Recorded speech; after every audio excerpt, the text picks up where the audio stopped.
How Bizarre is intended for mature, open-minded audiences only. If you are easily offended, we suggest you turn this wacky shit straight off. Got a nice dry atmosphere there in the claws. Now, this is kind of like you... I don't know, I feel like you might be violating some of my personal backstory by now podcasting from the closet. I thought about that. I didn't want to... little salt in the wound. Still, I know. What's funny now is I'm having a clause in the clause. A clause in the clause. And some of us should just stay in the white closet. Well, I guess it worked better the other way. September, for some reason, is always crazy. I don't know if it's that way for everybody, but it's always that way for me. Right? Well, I guess so. It's a definite, I think I said, transition vengeance month. And it has all the effervescence of 2 seasons coming together. But I don't feel like I go through the same thing in spring. But for some reason, September, and it is my birthday month, maybe that has something to do with it. I don't know. Sometimes I'm doing something big and fun for my birthday. Usually I don't give 2 shits. I'm not a big, hey, let's do something crazy for my birthday kind of guy. But this particular September, so Sarah and the girls are moving out. Oh. I had to move out of my downtown office because they needed that room. Yeah, it was always kind of on a bit of a temporary basis, but I'd hoped that I could stay in there to see the year out. But they ended up hiring a new, it was in an apothecary naturopath clinic. So it was a kooky situation, but it was nice. It was nice to have a space down there, and we're doing a lot of work with that apothecary. So I got to I did move all my stuff out of there. And then at some point by the end of next week, I need to move my entire huge, like 15-foot long spaceship exhibit that I installed down at the museum. Oh, shit. And I don't know, Chris, were you at Radar Station when I had that thing installed? Feels like you might have been. I can't remember. That specifically. It's one of my favorite things. It's just a big wall of like B-movie spaceship, blinking lights, rotating radars, screens, just a whole bunch of junk that I assembled together. But it looks pretty impressive when it's all together. But it's been on display at the museum since June. Nice long exhibit, and I can't complain. But all of these things converging in 1 month leave me pretty darn tired. Now, we did decide to cancel our live Halloween burlesque.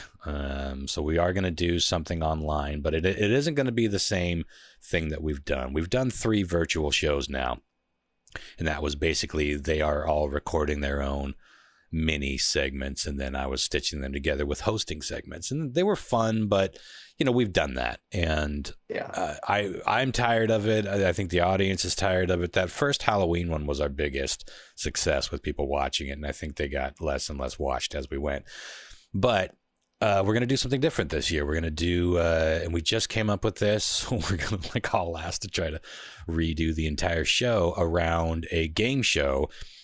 It's a game show / horror film, B-movie horror film, and the premise will be that we compete through trivia questions. I'll be hosting it, and it'll be actual trivia, but the game will probably be a mixture of real-life trivia and, of course, stage stuff. And the idea is that sort of like RuPaul, where you had to dance for your life. This time you literally have to dance for your life, because whoever doesn't win the dance-off, and that's the premise for them to do their performances, of course, will be brutally murdered on camera. So it should be a fun twist on what we've done over the last year and a half now. That sounds great, man. I hope it goes well. I know it will. I think it will. We're all pretty good at pulling shit together at this point. And this will be a performance where we're all together instead of everyone left to their own devices. And that's always more fun, too. I'm going to turn a fan on real fast. Tell me if it's too noisy. I'll move it. I think it might be. Yep. Lyle, did you hop on? Yes. All right, Lyle's there. Can you guys hear that? Yeah. I answered with my Jesus voice. Hello, my child. Is there any other kind, Lyle? Come on. But we got I think kind of an interesting little program tonight. It's going to be a little shoot the shitty. We'll have some news up front, And then we're going to get Brandan from the Seahawkers podcast on Yeah. to talk a little football. I'm so fucking excited for football. Yeah, I think I know too. it's a mixed bag with some of our listeners, but yeah, and we won't ready. hang on it too terribly long, but just shoot the shit a little bit about it, talk about the upcoming C's. And I've got a few questions for Brandan and for you, for that matter, once we get going with that. And then he's going to stick around to do some weird triv. Heck yeah, he's going to fight for his own honor, just like Bats did. By the way, right. I ran the questions for tonight past Bats. 0 for 4. Fucking, she's in her own head already, so it doesn't look good. It doesn't look good at all. Let me do a little sound test on this fan now. Okay. Well, he's going to have to win me back. I haven't watched the Seahawks since we've been stolen our Super Bowl from us. Is that better? It was a painful. I can't hear it at all, Chris, so that's going to work. Perfect. Good. Okay, cool. Sorry. All right. Yeah, man, I'm really excited to have Brandan Schulze on. I've been enjoying his podcast very much during the off season here. They've done some really wonderful things with that, and it's going to be cool to have him on. And yeah, he's going to play for himself tonight in Weird Strange Triv. See if he'll make it into the championship round. I don't know. Anything's possible. We shall see. I can't hear that fan now. I guess it was just cutting out when you weren't talking. Shit. But yeah, I mean, run it when you need it, and then kill it when you can. But yeah, it's I feel you, Lyle, and we've talked about it quite a bit on the show where I thought I was done with football forever. And really, the only thing that brought me back, it wasn't the sadness of seeing the Seahawks lose that second Super Bowl. It was the Super Bowl before, the elation of seeing that the Hawks win, especially against our old rivalries, the Denver Broncos, it was just like it wasn't going to get better. That was my stance on it. But then COVID hit, and I'm like, I got more time. I'm going to check out. It's just the thought. First of all, I was curious to see what it was going to be like without a crowd. And, Chris, what do you think? I feel like, I know we've talked about this, but I feel like I got over that faster than I would have guessed. I do think it was the right call. It's a weird call, but it was the right call to pipe in the audience noise. I straight up would forget until it panned to the crowd. Yeah. And I'd be like, oh yeah, that's right. We're living in a reality still. Maybe we should save this talk even for when we get Brandan on, 'cause I'm curious about his thoughts. Anyway, we'll talk more about that, and we can get into why Lyle got out of it and why I got back into it. But before then, now John Mark is going to join us tonight, but he said he's going to be a little bit late while he that's funny. He's right there. So I'm going to hang up on him. I still have not figured out how to answer his call without hanging up on y'all. If you're hearing some strange noises from Christopher's dungeon, he is in a brand new setup. I am in the closet. Dungeon's appropriate. The podcast dungeon. John Mark, you there? Hello, I am here. Well, you sound so sad. Hello, I hit a cat on the way home, but I'm here, ready to have good. We didn't do that. That's good. Fun times. Yeah, that is good. Well, let's get on to some news, and then we will get Brandan Schulze on in just a bit. In Vancouver area of Canada, a feller who refused to mask up when ordering his Blizzard at the Dairy Queen had an unusual and memorable protest. Did this trigger you, Ron, when you started reading this? I made up the fact that he was ordering a Blizzard. I couldn't tell what he was ordering from the story. He just went in to get food, and everyone was masked. They're having similar mandates that we are, and the staff was like, I'm sorry, you got to put your mask on, and the guy was, doing the whole, this is not fair. This is my freedom and rights. And all freedoms. That stuff. Yeah, even up there in Canada, kind of refreshing. But he had an unusual and quite memorable protest when the staff politely but strongly urged him to comply like one last time. He straight up dropped trow and pulled out his Canadian bacon and proceeded to pee all over the counter. Like the order counter, like to the horror of the staff and fellow customers. If I was in line behind that dude, I would not be ordering. Now, there's video of this. I didn't send it to you because there's really nothing to see, but I thought it was worth playing the audio for because you'll hear a little bit of the back and forth, and you will know the exact moment that he whips his dick out by the reaction. So give a listen here. And I found that this guy looks exactly like he sounds. Kind of like the Big Lebowski, but younger. Let's see what. Oh, here we go.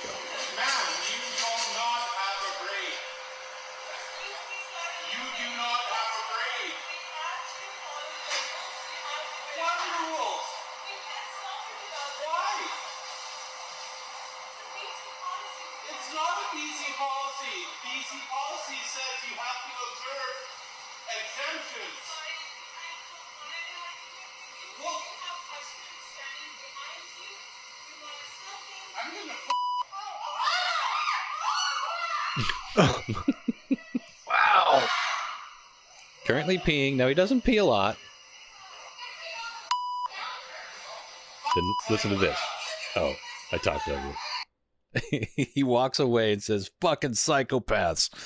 You gotta love that he, after peeing upon the counter at Dairy Queen, referred to these poor people. I mean, the fact that they still have to be the ones that they're not writing policy. I don't understand why so many people can't understand it. It's like when you're dealing with customer service, it can be extremely frustrating. It can be tempting to take out your anger on whoever you're talking to, but you know damn well they're not the ones writing customer or company policy, and they are certainly not in this case the ones writing the mandates that the government is requiring them to do, and they don't want to lose their job and they don't want to get fined, and so they still got to deal with these guys.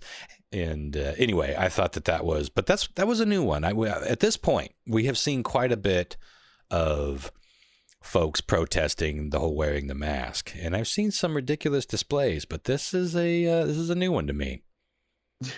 I mean, we've all been there, right? Like, we've all wanted to pee on the counter. I mean, well, one more reason or specifically, lately, I find myself annoyed at how having to go pee feels like such an inconvenience. Do you ever feel that way? Yes. Like I'm just like I'm in a groove trying to get work done or something, and I'm like, oh, I really should go pee. I've been fucking pissed off about this for an hour. And then I don't know why I get so upset about it. Do you ever get that way? Just like you get so mad. Like, dude, that's my entire life is I don't want to stop to eat. I don't want to stop to drink.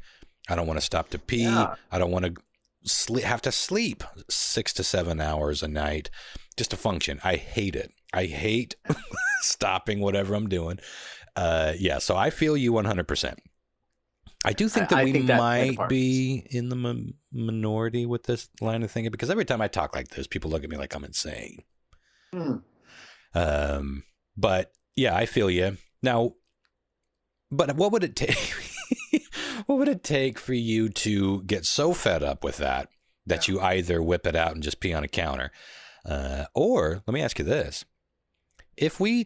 Now I know that depends exist, but if we develop maybe a slightly better, more form-fitting, more comfy, and more absorbent, well, like a depend thong, right? Yeah. That thong. I want to pee in that. Let me pee in that thong. Would you do it?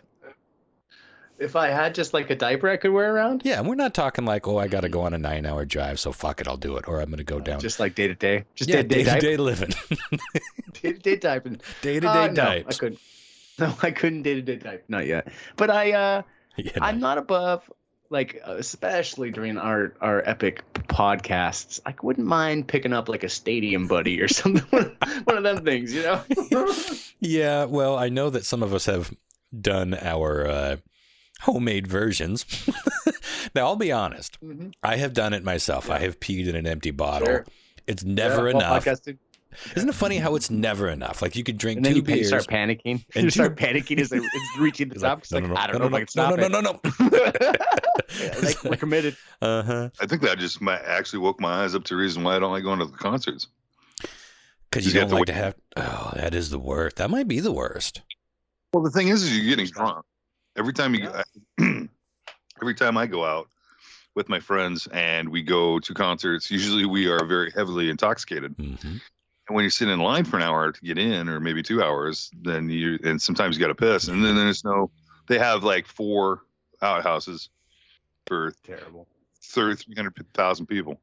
And that might be the perfect time to do day-to-day dive. Although that's not day-to-day diving. That's a special occasion. I felt stupid about it. And I think I talked about it already on the podcast, but it wasn't the Foo Fighters, but it was, I think, the concert. I went to that previously, and I really had to go. And I had my backpack with me for my tank bag for if it's over your gas tank on your motorcycle.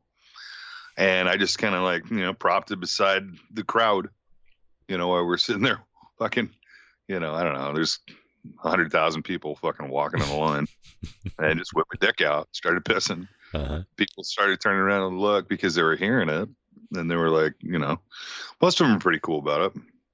And I just looked at it's nothing new. And I got to piss. So. Well, it's funny because we put ourselves through so many unhealthy and unnatural situations when we are going to a concert, especially in a huge venue like the Gorge. By the time you are even in, like, just think about from the parking lot to getting in the Gorge. For anyone that's never been there, that is a bit of a hike. I mean, a hike quotations. But it's further than you fucking think it's going to be. Like when you have left the parking lot, usually you think, all right, well, we got about maybe a 2 or 3 minute walk to get to the place. No, you're climbing down into the bowl of the Gorge, and you're a long ways away. Yes, you do go by some outhouses, but are they ever? I don't know. It's insane immediately. But lines, there's 50 people waiting in line to use the outhouses. Well, I told you that one of my last shows at the Gorge was Tool, and that girl just straight up dudes pull out their dick and piss all the time. It's pretty easy and convenient for a dude to do that. And you can do it, if you're not facing anybody or you're like on the other side of the tree. In terms of what people are seeing, it's still rude, sure. But in terms of what people see, it's not that big of a deal.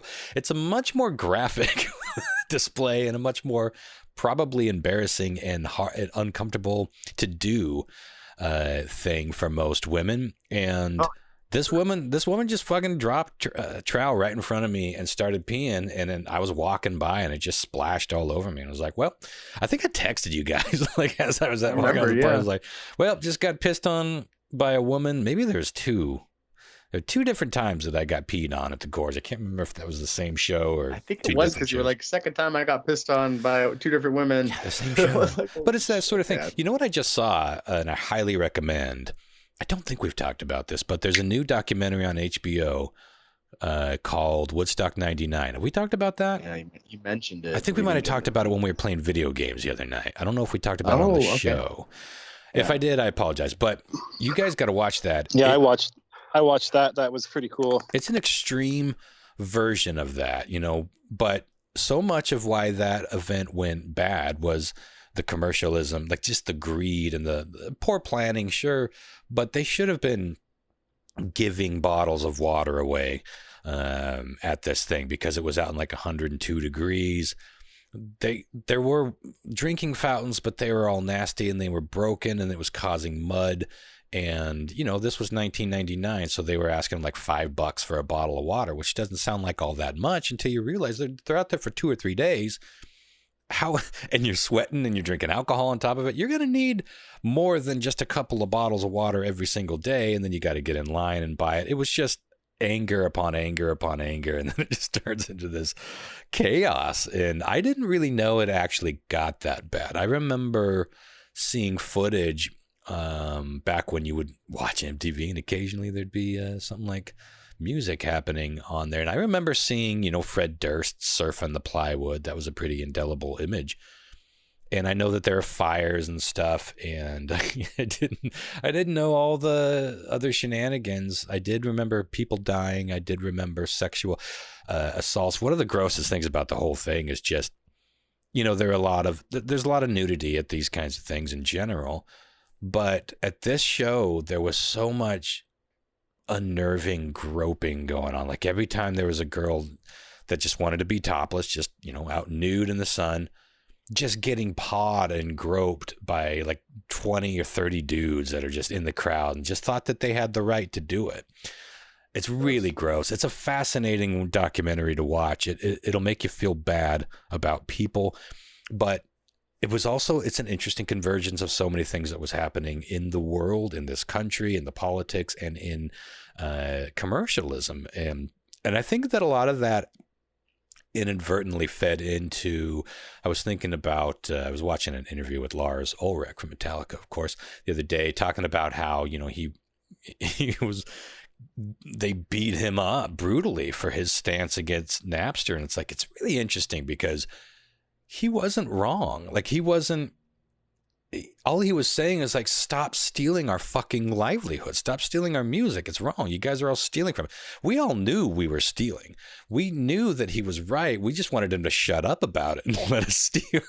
And I thought, how did we get to that? And I think this ties into it. It's like between paying $20 for the CD and then going to a concert for maybe $80 to $100. Well, there's no ceiling to how much a concert could cost, even in the late 90s. If you wanted to get a merch or some sort of memento from the show, that was going to be exorbitant. And then you had to put up with all the bullshit of just not being able to get a fucking drink of water. It's like, do you really need to cash in on every fucking thing? And I know these big events and certainly the festivals are expensive to put on, but for fuck's sake, be human beings. And I think that whole attitude fed into every aspect of the music industry at the end of the 90s. And that's why I think that's the biggest why that most of us were like, fuck you. Of course, I'm going to steal your fucking music. Fuck you. And it was interesting because on paper, Lols, well, then it might have been a good nickname for him at the time. Lars Ulrich was not wrong. He predicted how it all went. The biggest problem, I think there are a couple of problems with him putting his neck out there. The biggest problem for him was that no one really joined him. They're just like, oh, I see how this is going. Good luck. Hope you win. Bye. But, the tide was turning so much that he was not taking any of those things into consideration. And he was also, I think if he had waited just 6 months to a year before really trying to fight that battle, he would have seen where everything was really going and realized, oh, this is like me standing on the shores of the ocean and thinking that I can push back a tidal wave. This is hopeless and pointless. It's out of the bag. But he was the one that stepped up in that interim. And it was kind of an interesting part of history for Metallica and especially Lars. But it's interesting when you break it down because it's like nothing he's saying is wrong. We are stealing. Everybody was stealing. It is going to hurt a lot of people, not just the rich people with 8 mansions, but the crew, the roadies, and the smaller bands. Go ahead, Lyle. Well, a lot of people's points were that they've already bought the album, 5 or 6 times, Sure. So it's like, why not just get but a digital? How many of us downloaded shit we didn't? Slowly raise his hand. Yeah. Well, I never felt bad about downloading much because I usually did download. Well, we've talked about it in the old show, I know. Same with like pirating movies. Like I would usually just get the shit that I couldn't find anywhere else. Like, why isn't this on Netflix? Why isn't this on Amazon? There's something. There are still so many movies, or at least specific versions of movies that you just can't get anywhere else. Those I don't feel bad about pirating because it's like, I want to see it. Why shouldn't I be able to see it? Yeah. And I it's not like I'm stealing from you because you're not offering it. Anyway. That's how I feel about the fucking NFL, honestly. Like I hate having to do. Like I've learned to work industry. Yeah, I don't know. Yeah, I don't know. It's just like you have to go through DirecTV to get everything or cable. I just want to pay the NFL to give me the stream because I can get it if I live in another country. I can get it for $100, and that's what you have to do. You have to VPN to Portugal.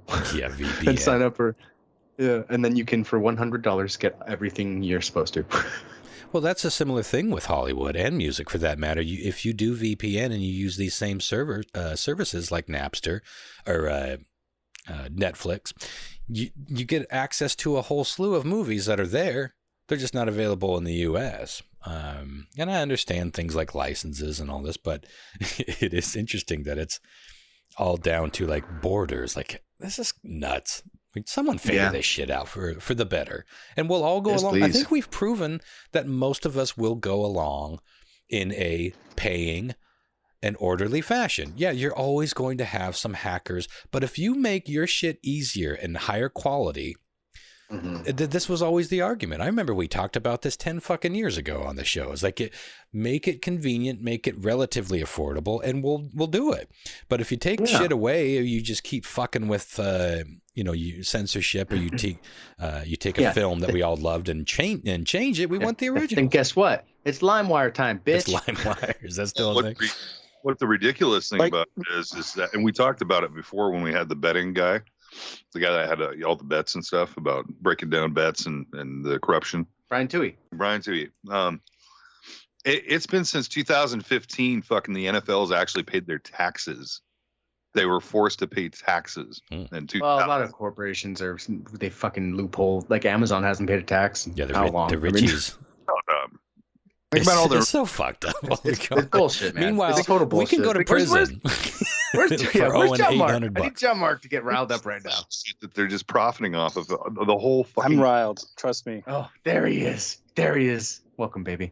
I got a little update on our guest. He reached out to me just a couple of moments ago and said his podcast is running a little late, so he might be a little late. So we may have to jump to Lyle's record pick and then see where we're at before we do. And I got more to talk about too. Okay, cool. Or something. Yeah, you may have to do some editing. Sorry, but yeah, to Lyle's point, I just looked it up. It was literally 2015. The fiscal year was the first time they started paying taxes. Oh, the first time they started paying taxes. Oh, interesting. So at least they're paying now. Well, yeah, but still, think about all those years, dude, of just $100 jerseys, you know? Oh. Yeah. Well, that's why. More than that, it's just like everything. Yeah. It's an interesting guess, Brian Toohey. And, I don't know how much of this fixed sports thing I would believe, but I do. It's hard to not see it for what it is, which is entertainment. I mean, we do oddly separate sports from entertainment for some reason. Don't we kind of like it? We don't lump it in with music. We don't lump it in with theater or movies, but at the same time, it is just something that we sit and watch, and it's all about advertising and selling all those tickets. And yeah, very similar thing. And I remember, God, there was I saw this video. It may be going all the way back to MySpace. It feels like a long time ago that I saw this. And I know they picked it up on our local media, but I don't remember seeing any national thing being made of it. But this dude was at, I think it was still, it couldn't have been the Kingdome. It must have been Century, what was it, CenturyLink? Was that the first version of the new Seahawks Stadium, CenturyLink, or was it something before that? Yeah, Quest. I think it was. Oh, was it Quest first? I can't remember which came first. Was it CenturyLink and then Quest? CenturyLink. Now it's Lumens. Oh, Lumens! Good Lord. Lumen sounds cool. Well, does it look?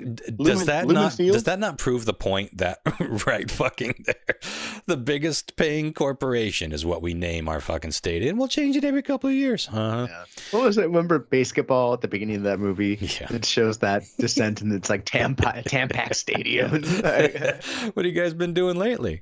Playing Nintendo. Fucking hanging out playing Nintendo. Cock. Dick. But anyway, this guy was he was with his buddy, and he's a funny dude. He's like, now wait a minute here, we just discovered something. So they had the tall beer that was like for, let's say, $7.50, and then they had the regular sized beer for like $5.50. Yeah, and they discovered after they'd finished their beers, like, now wait a minute, doesn't your cup looks skinnier than mine? That for the tall one, and the smaller one was a little bit fatter. And they got some water, and they poured water all the way up to the rim of the large, and then they dumped it into the other one completely exactly the same amount of liquid. And they were charging like $2 or $3 more. Yeah. Well, it was like, you know, they did didn't, you see that they they never came out with said. a statement. Oh, Yeah, go they ahead. came out with a statement afterwards, and they were like, we were technically charging, you know, the cheaper price. Basically, you were getting it for both. So nobody was getting robbed. You were just getting it cheaper if you bought the 12 ounce or whatever. But still sucked. That seems like a bullshit way to describe it. I mean, Yeah, like, it might be a total in your total timeline. Are we paying for the fucking small one? Like little like why would they give? I mean, think about that. Why would they give us anything for free? Like, you know what? Let's give them a tall one at no extra charge. No, I think they did. Their story was they were doing it unknowingly, and they were like, "We've remedied that now, though. So sorry to everyone who was getting fucking free beers for free." Huh. But my favorite part about that story is I remember seeing that video when it happened, and if I remember correctly, the video was like shot in the fucking bathroom. Like it was like in one of the fucking bathrooms where they were like, all right, like showing it, like now, and they poured one of the beers into it. It was so wild. So if you're going to listen to a video, the most important thing about a video is the sound. And that's probably why they filmed the bathroom. You gonna go pee right now, Lyle? I just remember the guy being like, call the cops. At the end of it. That's it. You're not going to watch a 10-minute video that the audio sound. That's true. They couldn't do that anywhere else in the stadium. Yeah, you probably got a good point. But either way, it blew my mind, and I never heard the follow up on that. And I don't know. I think I called bullshit on it. I think they got caught running a scam. They did their fucking public their damage control best they could and fixed it. You might be right. Yeah. But anyway, it's this kind of thing where it's just like, it's just a giant middle finger to the very people that have made you important. And this is, it's not an American problem, but it's certainly the system of economics that we have set up. It's everything. It's everything in this country. And it's just like, this is how it works. The more that we love a thing and the more that we put ourselves into it and our money into it, the more they're like, fuck you. The water bottles are going to get smaller and more expensive. Yeah. Fuck you. The t-shirts are going to be exorbitant. You don't got to fucking buy a t-shirt. You don't need a memento. Fuck you. Everything is just fuck you. Pay more. Get the fuck out. Yeah. You know what's funny about that, dude? Is like, I remember when water first came out as a fad. Right. I remember when water was invented, water. Bro. It was not always ubiquitous. Fad. It was like in the 1980s. It was like a fad. Rich kids would go buy water. Yeah. You know. Yeah. And we would just drink out of the fucking fountains. But like hobos. Well, like fucking hobos. And then the prices raised on water to almost to the same amount for like a pack of smokes. And I was like, no, there's no way this will ever last. A $3 bottle of water, get the fuck out. And now like cigarettes are like fucking what, $10 a pack? And more than that? I don't know. I think they gotta be. Yeah. I haven't smoked in years, but like, I know the water, the bottled water kind of went down. Yeah. It's all. Well, now there's a million companies doing it too. This is true. At the time, there was. Do you guys remember one of the first water bottle companies? Do you I'm trying to think of it. I know Perrier, which is a mineral water, and I think French. So that was one of the fancy ones. As soon as Lyle said, "Yeah, like that," it's true. It was for the rich. We drink better water than you. We don't drink out of the filthy tap. We have pure French artesian well water or whatever. That's a contrarian terms. But Perrier, Evian, those are some of my earliest ones. Evian. And then, and then Nestle and Coca-Cola and all these other major companies started making their own. And like every other conglomerate mega company, they usually offer a cheaper fare. And then, the bottled water There's a fascinating documentary about bottled water. I think it was done by the Beastie Boys, or one of the Beastie Boys, like the production company. It was mostly fixated on Nestle and how, basically how evil that fucking company is. It's insane. I think it's Tapped or Untapped or Tapped. Look up that documentary. I may be confusing a couple. There was definitely one where one of the Beastie Boys produced it. And it was very illuminating. And I think it came out around the same time that the Flint, Michigan water crisis was happening. It's like, like so many things that we experience in this country, we have the resources. We have more than enough resources to take care of our most vulnerable people, to take care of the sickest, the poorest, the people who are suffering from some sort of economic or ecological nightmare, like the people in Flint, Michigan, with like everything, crime, economics, and this fucking water debacle.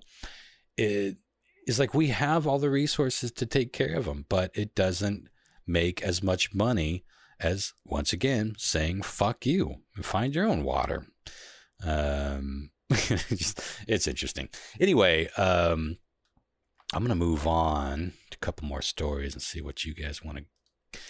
Quickly, yet another gender reveal dummy making headlines, this time in Tennessee. And there's not a lot to the story, but a man and woman had just done their gender reveal in a seemingly harmless way. From what the story said, they were in their house, and whatever they did, they discovered what they were having. But the man was so happy that he then celebrated by stepping outside his front door and firing a handful of live rounds into the air. Oh, cool. And his wife was screaming with joy, because they just found out what they're having. But the neighbors, of course, just heard shots and screaming and assumed what I think we likely all would assume. They called the cops. Now, the man claimed that he didn't know that you couldn't shoot a firearm in city limits. And it remains to be seen if he will face any real charges beyond the firearms charge. Shooting something in county limits or city limits. But another part of the story is that the guy lived right next to 3 schools, and they all had to go on lockdown when the report of an active shooter went out over the warning system they had in place there. So he's not a popular guy right now. And, once again, this poor kid will have to learn about this when he's older and be like, thanks, Pops. Thanks for shooting a gun in the air to celebrate me. Probably freaking out a whole lot of teachers and maybe little kids that there's going to be a fucking school shooting. Hey, 4th of July and New Year's. I very much wonder if somebody down the road's not popping off rounds, dude, because it's a brilliant time to do a murder. It does. Sounds like bullets, and I'm like reaching for my gun. I'm like, I'm pretty sure one of those episodes of like Forensic Files or one of those other true crime, maybe Dateline. I'm pretty sure I remember a story where someone planned a shooting, like on a college campus right in the middle of fireworks night. Or maybe it was a night where they all go out and scream. Maybe. They have like a night of letting off. Anyway, either way, it's a great time to plan a murder. It's got to happen. Oh, for sure. I laugh at the stupid stories you hear about people like shooting tornadoes with their guns and their bullets, because the bullets, the tornado drive it back. It will engulf it, and it will actually take it and then spin it where it out, and it lands where it lands. You shoot it directly at it, and that's it just so fucking stupid. It's cartoonish stupid, but it fucking happens that way, apparently. Yeah, it is cartoonish. We're seeing a lot of cartoonish stupid lately. Here's something I thought was interesting. Tupac Shakur's death car is up for sale, and it can be yours for the taking for $2 million. Wow. This is right off of TMZ. The 1996 BMW 750 is the same one Pac was riding in with Suge Knight 25 years ago. Good Lord, it was 25 fucking years ago. I remember that day well. Yeah. Has it been auctioned off already, or is it about to be? It's up for sale. I don't think they're going to auction it. And for 1.7 is what they're thinking. 1.7 million. Yeah. And he died. Yeah. That's a pretty fucking famous car. But it got me thinking, have you guys ever seen like a death car? And is there one you're intrigued by? Like I saw the Bonnie and Clyde death car, which was down by Vegas. Oh, wow. No. That's great and terrible. Oh, my God. It's amazing. It looks like a movie prop. Okay. Wow, is it got like all the bullet holes and everything? Oh, it's nothing but bullet holes. But you know the craziest death car I've seen, I think it's the only other one I've seen, was the Jane Mansfield death car in L.A. Ooh, that was gnarly. Are you familiar with the Jane Mansfield story? So she was like one of these blonde bombshells, much like, in fact, she was considered one of the 3 M's. There was Jane Mansfield, Marilyn Monroe, and Mamie Van Doren, and they were all considered the 3 bomb. I keep saying it backwards. Blonde bombshells, but she was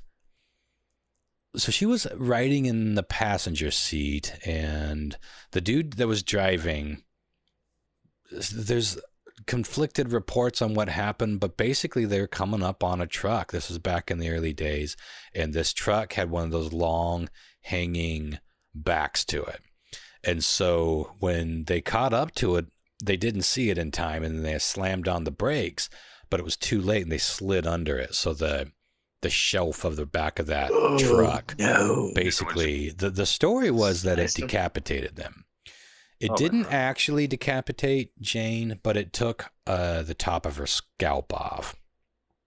The reason that a lot of people thought the story got going that she was decapitated because there was one of her wigs in the car, and that was seen like just a little bit away from her body when it was discovered. It's pretty horrible. You can see the crash site. Her little chihuahua was riding up front, got killed too. Chihuahua's part of the crash site photos. It's pretty gnarly. Pretty gnarly. Wasn't her daughter Mariska Hargitay? Wasn't she in that car too at the time? Yeah, I think there were a couple of kids in the back seat. Yeah, who didn't die, right? Yeah. But what's crazy is that the guy who had it was like in some death museum down in LA, a very small spot, but this was like their piece of les resistance, as they say. And at the end of the little tour, you go in here and you see this fucking car, and it's just like, it's so fucking heavy to look at. Now, at first you don't like see any blood or anything, but then he holds a light up to it, and he's like, you see these streaks right here coming down from where Jane was sitting? And you're like, yeah. He pulls up one of the crash scene photos, and that's blood. So the blood had sort of caked into... Oh, yeah. They never washed it because this thing was basically kept as it was. So you can't get the blood. Right, dude. It like disappeared in time, but it was there if you lit it right. You could see all the exact same blood streaks. Like her blood was just right there on that car. And it's a horrific fucking scene. But it's interesting, the thought of death cars. The Kennedy one has been redone. Wow, and it was put back into commission, but it's now on display on like the Smithsonian or something like that. I can't remember. Didn't it go back into commission almost a little too quick? Wasn't That's a big part of the conspiracy. Yeah. Why would you? Why would you put one of the biggest crime scenes in American history? Why would you clean it, rebuild it, put it back into commission as a different looking car with such urgency? There wasn't some tomfoolery going on. One of about 100 sketchy fucking things going on with the JFK case. Again, no matter what you fucking think. I know you're not a gearhead, but I know like Johnny is, your brother. Mm-hmm. Could you imagine your brother calls you up and say, hey, come over and check out my new Trans Am I just picked up. It's been sitting for 30 years. You could go down there and you check it out, and you both hop in it, and then you reach in the back seat and you find the arm of the drummer from fucking Def Leppard. Jesus, like, where are you going with that? Yeah, Mark Bolan. That would be a interesting death car. Well, anything with a car accident, but this one's unique. The Tupac one is unique because it's a shooting, and you got the bullet holes that took his fucking life. You could poke your fingers through it. Pretty interesting, dude. The last words he said was, a cop, I guess, came just to say that long ago. He walks up and he's concerned. He's a white guy. He was concerned. He was a cop, and he goes, hey man, who shot you? Who shot you? And he just looked up at him, and he just says, "Fuck you." Fuck you, dying words. The cop. Unbelievable. Pretty amazing. Man, what a stuff. Yeah. Snitches are bitches. Snitches get stitches. I got a little what you watching that I think is I'll do it important because that'll lead into my last story. Well, and then The one cool. Well, I wouldn't say it would be cool, but the one because if you look at like the background of Metallica, there's some really cool. There's some really cool shit that they did, but the when they were over in Europe. And Europe. Not my. This is where Cliff Burton dies. Yeah, he the dies. bus. But this is in Europe. This is an old Europe bus, so I'd be curious to see what it looked like. Because it was makeshift to be a bunk thing. It was there, like they were living in the thing as they were touring. Yeah, it was and he took Kurt's bunk, I think. He passed out in it before they drew cards, right? Like they drew to see who could sleep in the best bunk. And the Ace of Spades won, which is the death card. And that's why Cliff was up in that bunk. No. They hit like ice or something, rolled it, and it was over. Well, that's an interesting story, too, because Hetfield kind of later disputed it. At the time, these dudes woke up with their bus sideways. And they're like, what the fuck happened? Like, where's Cliff? And they knew pretty quickly that Cliff was under the fucking bus. Yeah. And then, Hetfield, probably half out of his mind for a lot of reasons, in his underwear started walking back. Like the bus driver was saying, black ice, black ice. And Lyle's right. This was Europe. I don't know how much English he spoke, but he was saying black ice. Hetfield's like, bullshit. The weather didn't really match up with black ice. He got out there. He's like, there's no fucking black ice. He went back and walked in his underwear, like fuming, like, where the fuck is the black ice? They couldn't find any. So they think that what happened was the driver fell asleep and, understandably tried to blame killing a very famous and very beloved musician on an accident. Beginning of his career. That's an interesting one too. I'm sure that one was put back into commission, but there is a photo of that bus after the crash. I didn't see that until fairly recently. Never saw that when I was younger. Did you know that when they were in San Diego, this is where they all grew up, and when they were first starting out, Dave Mustang playing guitar, they were playing in this little backyard shed thing, and I guess they got a phone call about it, and they said, hey man, we're going to be tearing this down. If you want to come over and drink some beers, you're more than welcome. So they all fucking came together and went there kind of as a good farewell thing. And James ended up keeping a big giant panel of the thing, and they made a guitar out of it. And it's fucking cool. It's all handmade. Yeah. From that wood. From that shed where they very first started up. It's pretty cool. Before we move on, John Mark, I want to give you a chance. You ever see any interesting death cars, or is there one from past that you wouldn't mind laying your eyes upon? I don't think that I've seen any interesting, like, famous death cars, but I've seen real life ones. gnarly death trucks and death buses in real life when I was living in Bangladesh. I got like, I remember you sharing I remember seeing a bus that got hit by a train, and those buses at the time were basically made out of like fucking tinfoil and wood, you know.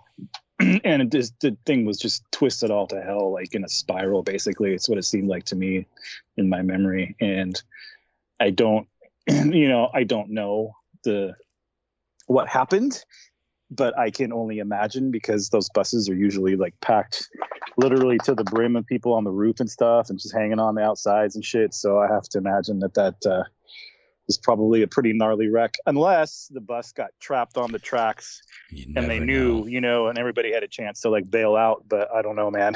You never fucking know. Leah and I were driving down to California one year, and I think we were in California when I saw the wreck. It was just out in the middle of nowhere, and this big semi had pulled out onto the highway, and either he didn't see a car that was coming, or the car was speeding too fast to stop. But either way, this little car slid. Same thing with Jane Mansfield, slid completely under the semi, and was almost all the way out on the other side, and the entire top half from like where your, I guess, rib cage would start up was just severed flat.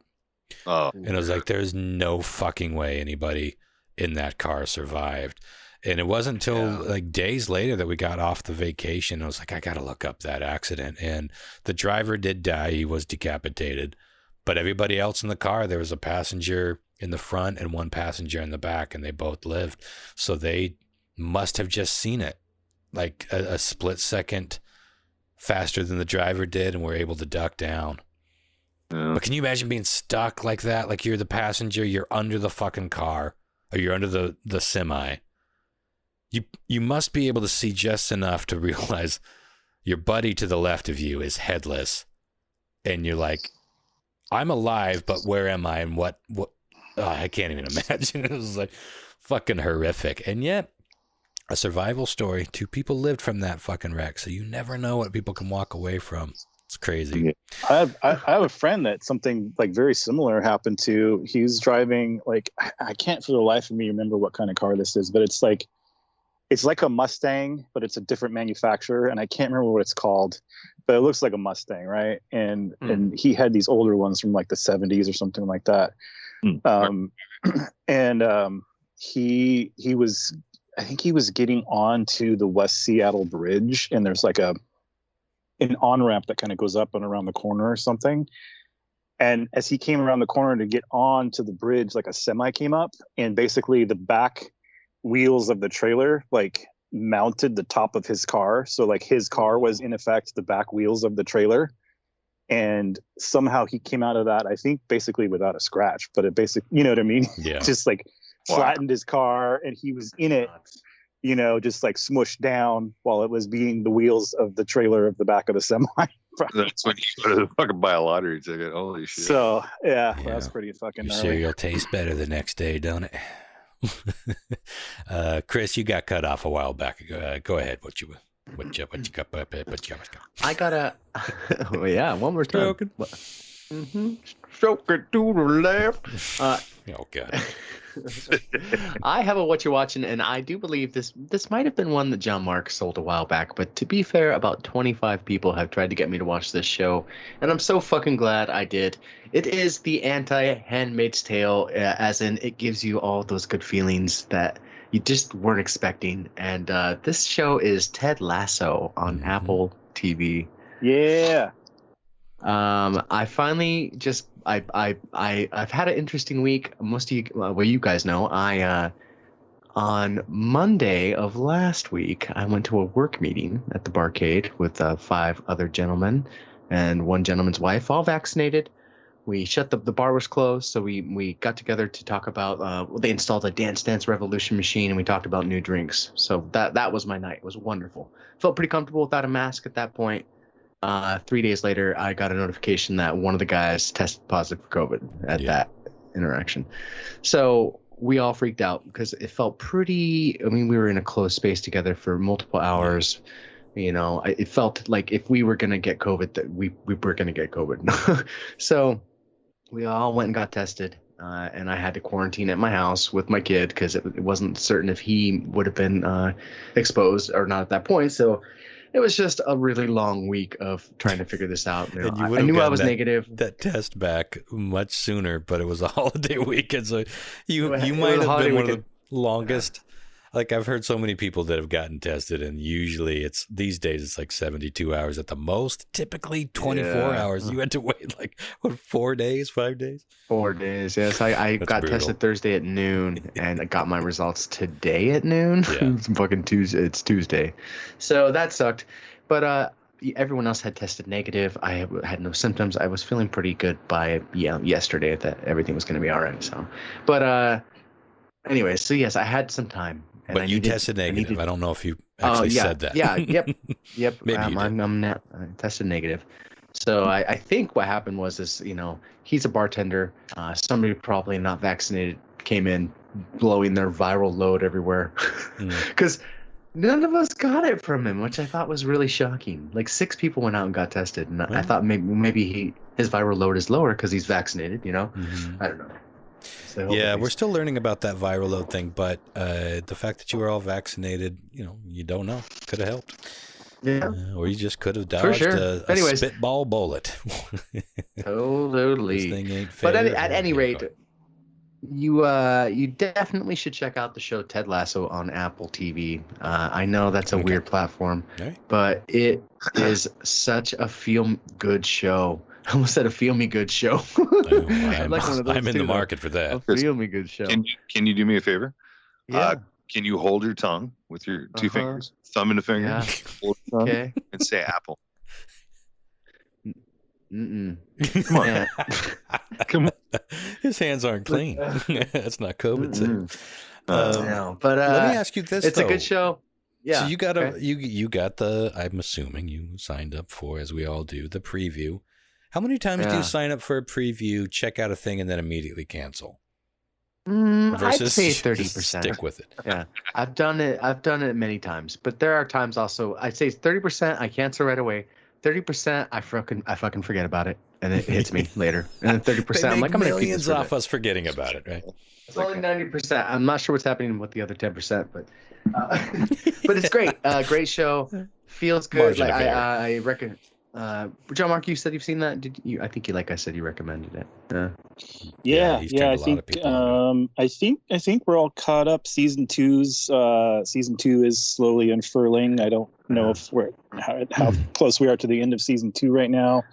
Okay. But yeah, it's fucking great show. Great show, and I could give two shits about fucking soccer or football, as they call it over there. And that it's amazing to me that I can like a show so much that is about. I had no idea it was about soccer. Yeah. Well, it's about an American football coach, a college football coach that goes viral for being special and like dancing with his teammates or his players, and he gets hired as a Premier Soccer League coach in England. Oh, this suddenly got way more interesting in the roster. And he knows nothing about the sport, and everyone calls him a wanker right away. That's like his nickname. Sure. And it's all about him just winning people over. That's all I'm gonna say. And it didn't do anything so to make you want to wholesome. watch some soccer. Not one bit. Interesting. I wish, though, to be fair, I wish it would show a bit more of the soccer, because it kind of it features the players a lot, and they talk about these big matches coming up, but then it's like they bust through the doors afterward. You never really see the action. Yeah, I think season 2 shows a bit more of the actual football playing. Okay. Well, I'm really intrigued now. Well, if you don't have an Apple TV login, Ronster, I will shoot you some deets, because I think, like I said, it's the anti-Handmaid's Tale. It's just every episode leaves me going, nah. while you're on the Apple TV, I also recommend that you watch, since you have it, watch For All Mankind and watch Servant. Those two shows are pretty great, totally different in tone, but they're also only on Apple TV. And For All Mankind is, I think I was telling you guys about it before, is that it's the showrunner that did the Battlestar Galactica reboot and Outlander, and it's all about like the alternate history of the space program and the race with Russia and China. It's really good. Well, on that same topic, we did have a couple of noteworthy Hollywood deaths this week. The first one I saw was Eric Cowie. I think that's how you pronounce the name. One of the zookeepers from Tiger King. He was the one. I thought he was like one of the more normal characters of the whole show. He was the one with the long hair, and he was like, "Let's fucking go." That guy who seemed to me to be truly keeping that entire place together. Was he the one that would like just got totally fucking blitzed though in his trailer that one night? Do you know what I'm talking about? There was the one guy that seemed like The Rock, and then he they did that interview back at the trailer, and he was just putting him down, and you're like, oh no. I don't remember that, but it might be, because they don't know the cause of death yet, but apparently there were signs of heavy intoxication, like a lot of empty vodka bottles or something like that. So, bummer. Yeah, I thought that was a bummer. But also shocking to me, more shocking and sad, was the death of Michael K. Williams from The Wire and Empire Boardwalk. One of the best actors, I think, in both shows. You know, he was Chalky White in Empire Boardwalk and the infamous Omar in The Wire, and such fucking great shows. And he was always captivating. And, you know, he had that massive scar down the middle of his face from a knifing that he got in a bar brawl in his youth. It's a pretty legitimate scar. And it looks like the latest news is it may be some kind of overdose. I guess they're trying to track down his dealer. They've got some contact information that they found in his home. So I'm pretty bummed about that one. But did you guys ever watch? We talked about The Wire at one point on the show. Did you guys ever watch Boardwalk Empire? No, is it good? Worth it? Oh my God, it's so fucking good. Is that the Steve Buscemi one? Yeah. It's set in like the Al Capone. It's all about the bootleggers and, you know, the whole Prohibition era in the 1920s, and tons of violence, sex, but good intrigue, politics. It's so fucking good. And unlike The Wire, I know you guys, some of you had a problem with going back to a show where they were using like candy bar phones, and it is dated to some degree. It's still a fucking good show, and I recommend sticking it out. And it almost catches up to a more modern time. It's a long running show, but Boardwalk Empire is, I highly recommend. It's a really good show, HBO show. Both of them are HBO shows, actually. Let's see. I think that's all I got. So, Lyle, go ahead. Sorry, I want to say, I don't know if you got my... Brandan is good. We're good to pop him in anytime. Lyle, did you have anything you wanted to get to before we bring on our guest? Not really. I mean, so on Mars, you know, that planet so far away. Indeed. They've taken some core samples, and they go back quite a ways. And we're going to retrieve them, but it's going to be like fucking years from now. 2028 is when they would arrive at Mars to pick them up, but then they would if everything went well and everything went fine, they would be back to Earth at 2031. Seems so far away, and yet here we are in 2021. And you know, the thing is, like we just got here. It'll be one of those things. You know what it'll be. It'll be fucking 10 years from now, basically, we'll remember that we had this conversation, and then they'd be pulling these fucking aliens things out of these rocks. Yeah.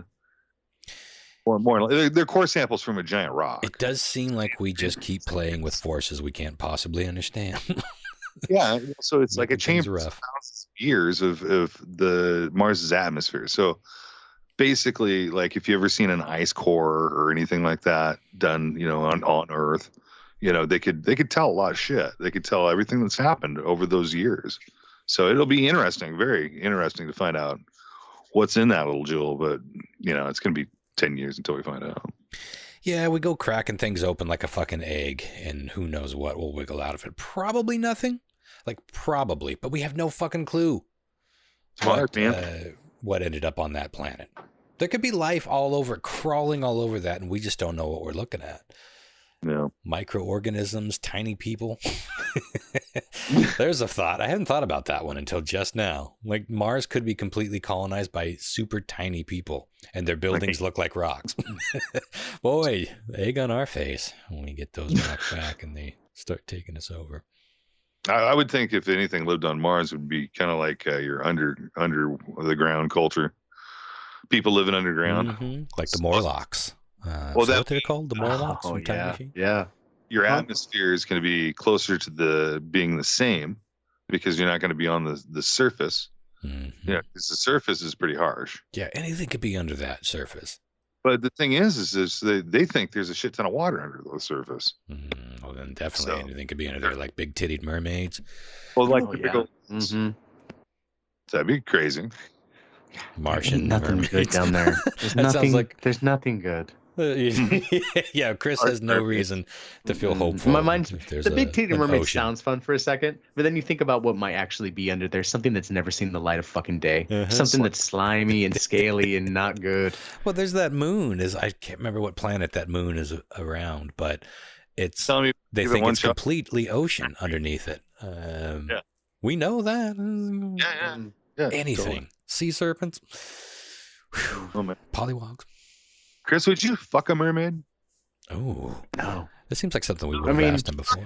Is this a mermaid? Like, is this like a Okay, what about mermaid stitch where Talking. Okay. I'm talking. I mean, Okay, from belly button up, she's your fucking dream girl. And we've talked big titties. We know that you're a tit guy. Perfect Megan. titties, tattooed, dark hair, I'm thinking. Your alright. type? Huh? Little punky, little gothy, but okay. smart. like a tattooed mermaid washes ashore here. Okay, yeah, I'm listening. What happens next? That's up to you, Chris. You were the one who was steering the ship toward her siren song. Rub it against her a few You're gonna times. need a bigger boat.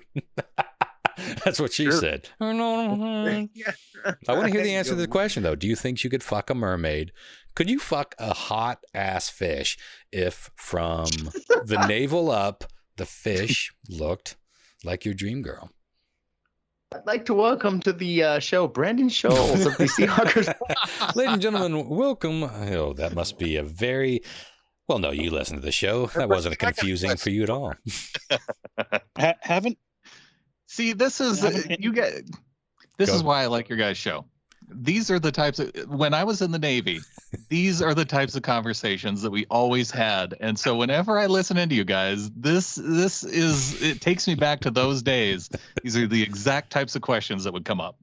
I hung out with a bunch of amateur seamen, and that just brings me back. Well, it brings me back to my question. I still want Chris to give us closure on this before we move on. It's gonna be a real situational sitch for me. I don't know, Sure. man. Sure. Probably not. Okay. Probably hard pass. Yeah. Unless it's.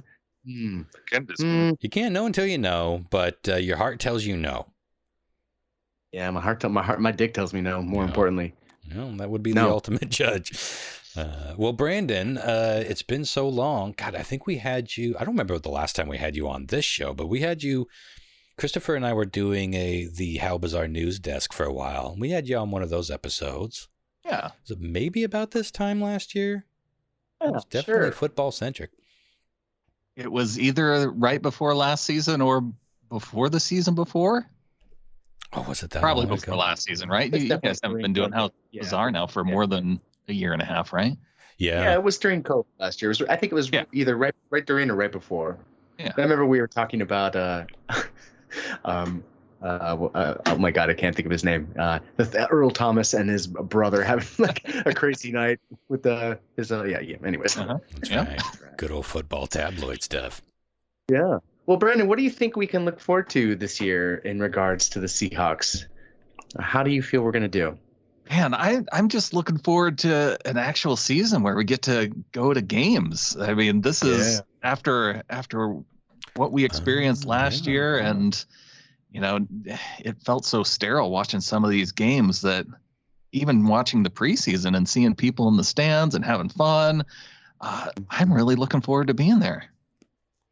Yeah, and I just saw a little news notice come out today that they are officially requiring Vax IDs. More and more places are. Was there anything else to it? If you got your Vax ID, you could either Vax ID, a negative test within 72 hours, masking up at the games.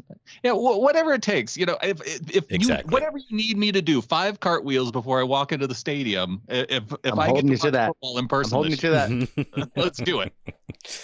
You know, Yeah. I'm actually going to a game with. I still hope you're going to be able to make that.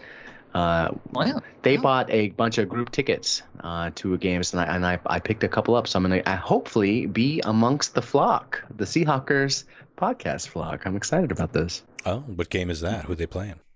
The Is it Titans. the opening, Titans? the second game of the year. The first one. Yes. Back, So the first Seattle? one is the 25th September. Is that opening?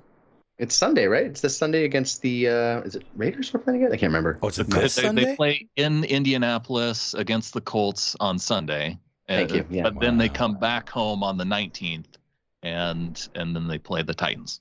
We had a shorter preseason than normal too. Three games instead of 4 this year. How'd you feel about that?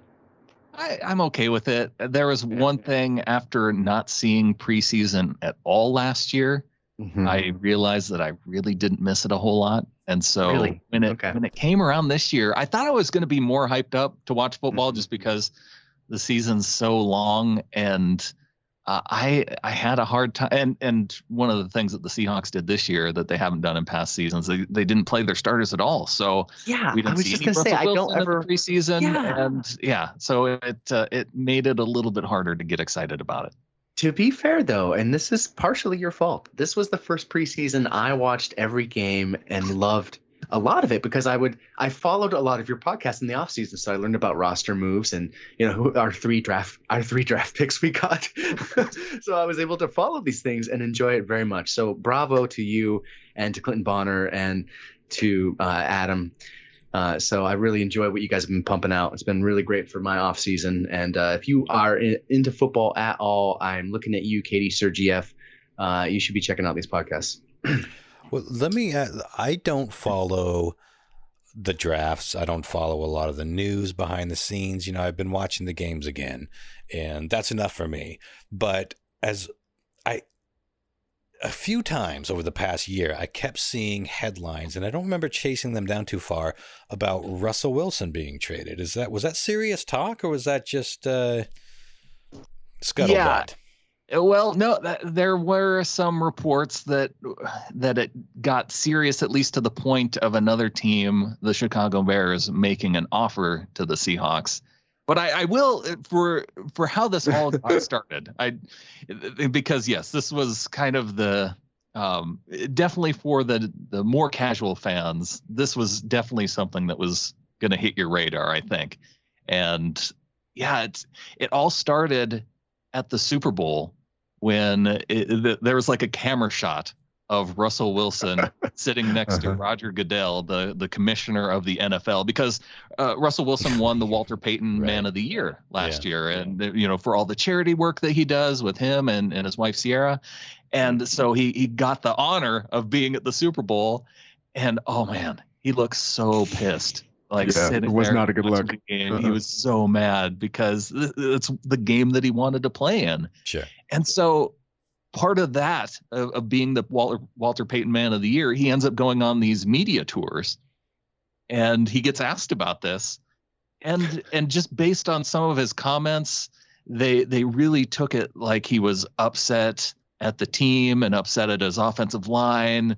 And so it was the comments that came out of, what should have been celebrating his Walter Payton Man of the Year achievement. It ended up kind of turning negative for the Seahawks organization. And one thing that I feel like I've learned about the Seahawks over the years is that they don't, if there's some negative news, they don't come out and just say, oh, there's nothing to that right away. I feel like they roll with it. Yeah. Right. And they put their egos aside a little bit. Yeah. And so when people started, when the story got rolling more and more in the media, it was like, oh, well, Russell Wilson's so upset that maybe he could get traded. And I think there really was something to the idea that Russ was upset.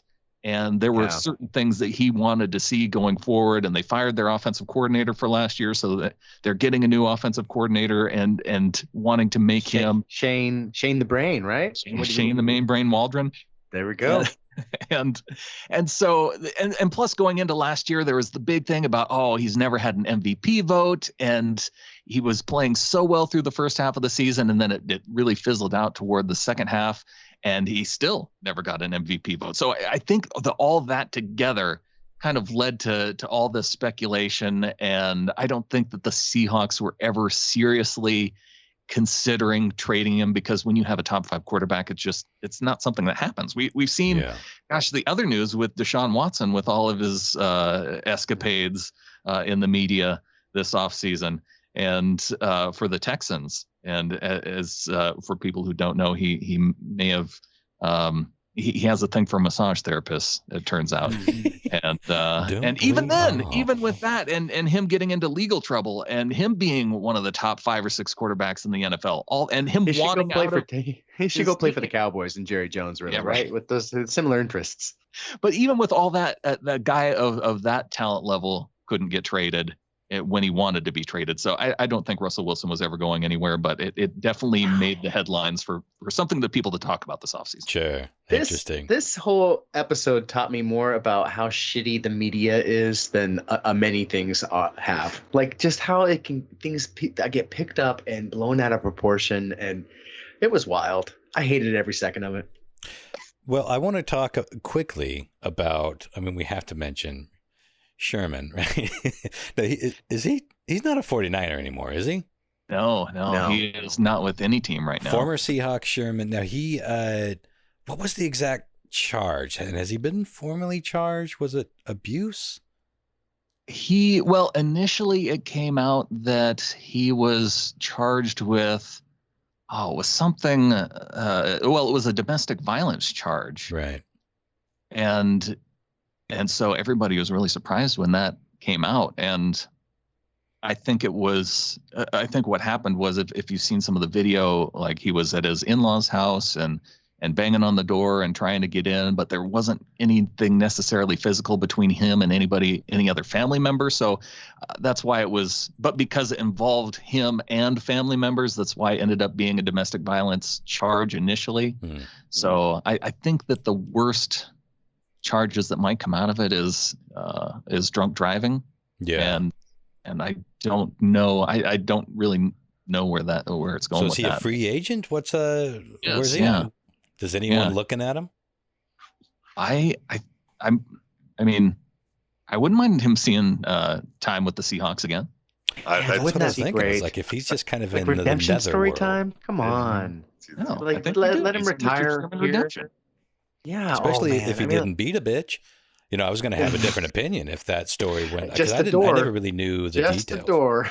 Yeah. Well, who hasn't? Who hasn't attacked a door? That was that whole thing. Honestly, I hate that video was out. And yes, I watched it. I may have posted it in the Seahawkers. You never saw the video. No, bro. I did not. Somebody. All right. While you keep chatting, somebody posted, and what shocked me, it was like the day after. Somebody posted like the ring video. Of him basically trying to break the door down, and it's fucking sad when you see it. Like, but where did they get that? Brandon, do you know who leaked that? Like, where that came from? Well, I think it must have come from TMZ or something, right? That makes sense. Like, how did it get there? Oh, I don't know whether if the police had it for their investigation, maybe. Yeah, I've got it right. Do you have it in front of you? I've got it. Let's give it a little play. Okay. This is from a news outlet. It sounds like. Buy that information, man. Maybe that's not the one I want to play.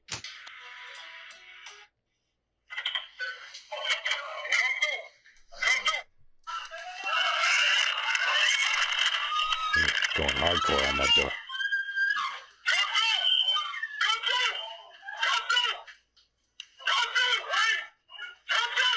What's he saying?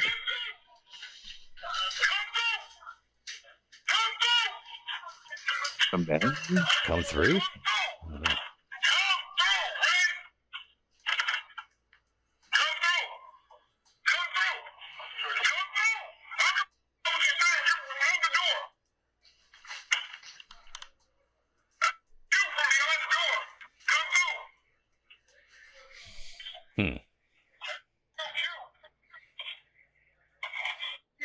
Yeah, it's all pretty sad. Did you see him shoving it and all that jazz? I saw him throwing his body against the door. Yeah, pretty violent against the door. But it sounds like somebody's having a mental health episode. I mean, let's be real.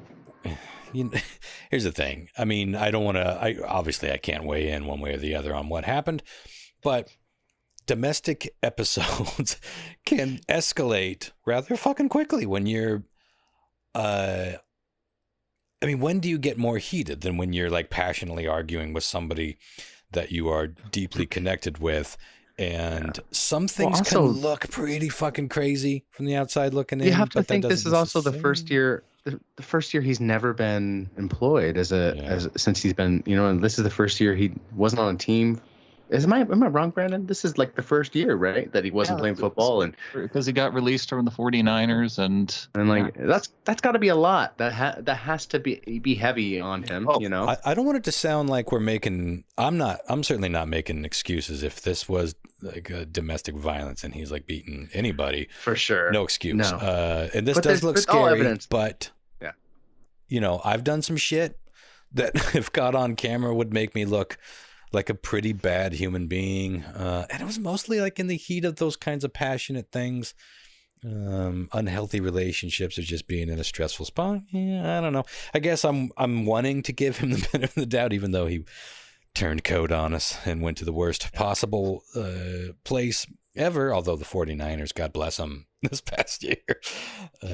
There was some, I mean, come on, don't we all get a little bit of satisfaction at the watching the 49ers this past year? Now so it's terribly. the Rams, man, right? Brandon, would you agree with me? Like, now you think about our rival, it's the Rams for me. The Niners are. Can I hate both equally? That's fair. Well, it was 49ers for a long time. I have enough sports hate to go around, Christopher. That's fair. Yeah. It'll be tough to let the 49ers thing go after just one season of them sucking ass, or maybe 2 seasons.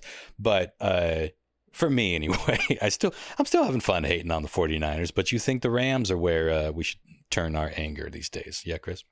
They're the scariest for me. They always fuck us up. Yeah, they're fucking scary this year. Not as scary as the Eagles. But, scary. I mean, it was disappointing. By the way, Brandon, I don't know how much you follow the NFL at large versus just diehard Seahawks fan, but from what I saw, it seemed like a lot of people were upset that the Eagles did end up winning that one game because it fucked up their draft scenario. Did that ever end up biting them in the ass? How did they do on that? Where are we at with them? Oh, I think you might be thinking of the Jets. Yeah. Oh, who am I? Who did I say? You said the Eagles. The Eagles. Yeah. You're right. The Jets. Because they were, they were going for the number 1 pick overall. They ended up with the 2nd overall pick because they did act. It was against the Rams. That's right. They beat the Rams late in the season. Oh, yeah, and I couldn't have been happier about that personally. But kind of stinks for the Jets fans who were hoping that they were going to have their first pick of the quarterback. Is it Trevor Lawrence? Is that who that was? That's who got picked first. Yeah. And so it's Jaguar. Yeah. Am I wrong? Okay. No team wants to go out on a professional level and lose purposefully. But was this a fuck up? What do you do in this scenario? I think when you're a player, I think there's too much pride against the players to if you want to legitimately throw a game, you have to put the worst players on the field. And so if you're starting professional players, I think that can happen anytime. I don't think there's any way that you can tell a professional team that has any pride to go out there and purposely lose. Yeah. Interesting that the one team. But as a franchise, why don't you just roll out your 3rd string quarterback, right? And if that's and make it happen organically. Yeah. And then the fans will hate it right then, but next year it'll be like, you are so smart for doing that. Thank you. It seemed like the fans hated that they didn't do it. Like, so it seemed like so much confusion came from their own camp, their own support system, that it was like, the fuck is the matter with you? What does this win mean? Even though, it's one of the best teams in the league, sure, it was exciting and fun, but that was the one win. Yeah, that was extraordinary to watch. So this year we're getting one less preseason game and one more regular season game. Am I correct by saying that? That's right. Yeah, 17 regular season games this year, and it's kind of throwing us all off because with our predictions, we're used to saying a team's going to go 8 or 10-6, and then you got to add an extra game on there, and I think it's fine. I'd rather watch a game that matters versus a game in the preseason that doesn't. And if you like the preseason, I think 3 games gives you enough of a fix. Does it seem to you that the Seahawks are being underrated a bit right now? Because everything I read doesn't look good, and I feel pretty good about things. That's the crazy thing, right? They have one of the top receiving targets with DK Metcalf. They have one of the top quarterbacks with Russell Wilson, running back and Chris Carson, and then they have some stars on the defensive side of the ball too. And I feel like, Christopher, it all stems from all this discussion in the offseason that people think back to last year, because their defense was so bad to start the season last year. Mm-hmm. But then they kind of turned it around in the second half of the year, but then the offense wasn't as good. And so I think most people are I guess from a national perspective, you question which team that the Seahawks, what team's going to come out this year. And I think they're being underrated just from that aspect of the drama that was kind of, I'm not going to say it was manufactured, but I think it was overdone. And I don't think it was nearly as a big of a dramatic type of situation as maybe a place like Green Bay with their quarterback and Aaron Rodgers and some of the drama that he created over the offseason. It could be something that maybe works in their favor. I mean, if people aren't, wouldn't it be a smarter play to come out as something that a lot of people are thinking maybe like, well, these guys, this isn't their season. They got some regrouping to do. I don't know. Couldn't hurt. Catch some people by surprise. The Seahawks are good at surprises. So we shall see. They always like to make us wait until the fourth quarter until they really decide to win the game, right? Yeah, well, after everything, if you add up everything that we saw last season, I'm with Chris. I feel even through those weak games, and like you said, the problem with last season was so much just never really lined up. And even on a lot of those wins, they were just barely wins. So I think if they can dial in, bring up the defense and bring up the offense just to line up a little bit better, they're going to be way ahead of most of the other teams because they're that much stronger when they are firing on all cylinders. They just were rarely firing on all cylinders last season. Well, Brandon's right too about when he first initially said it was, we're talking about live games now. Mm-hmm. Seahawks, oh yeah, the 12th man. On the 12th man, they thrive on it. So who knows? They still did pretty good last season without him. But I felt pretty happy. Wasn't that kind of an interesting experiment to see how much better they would?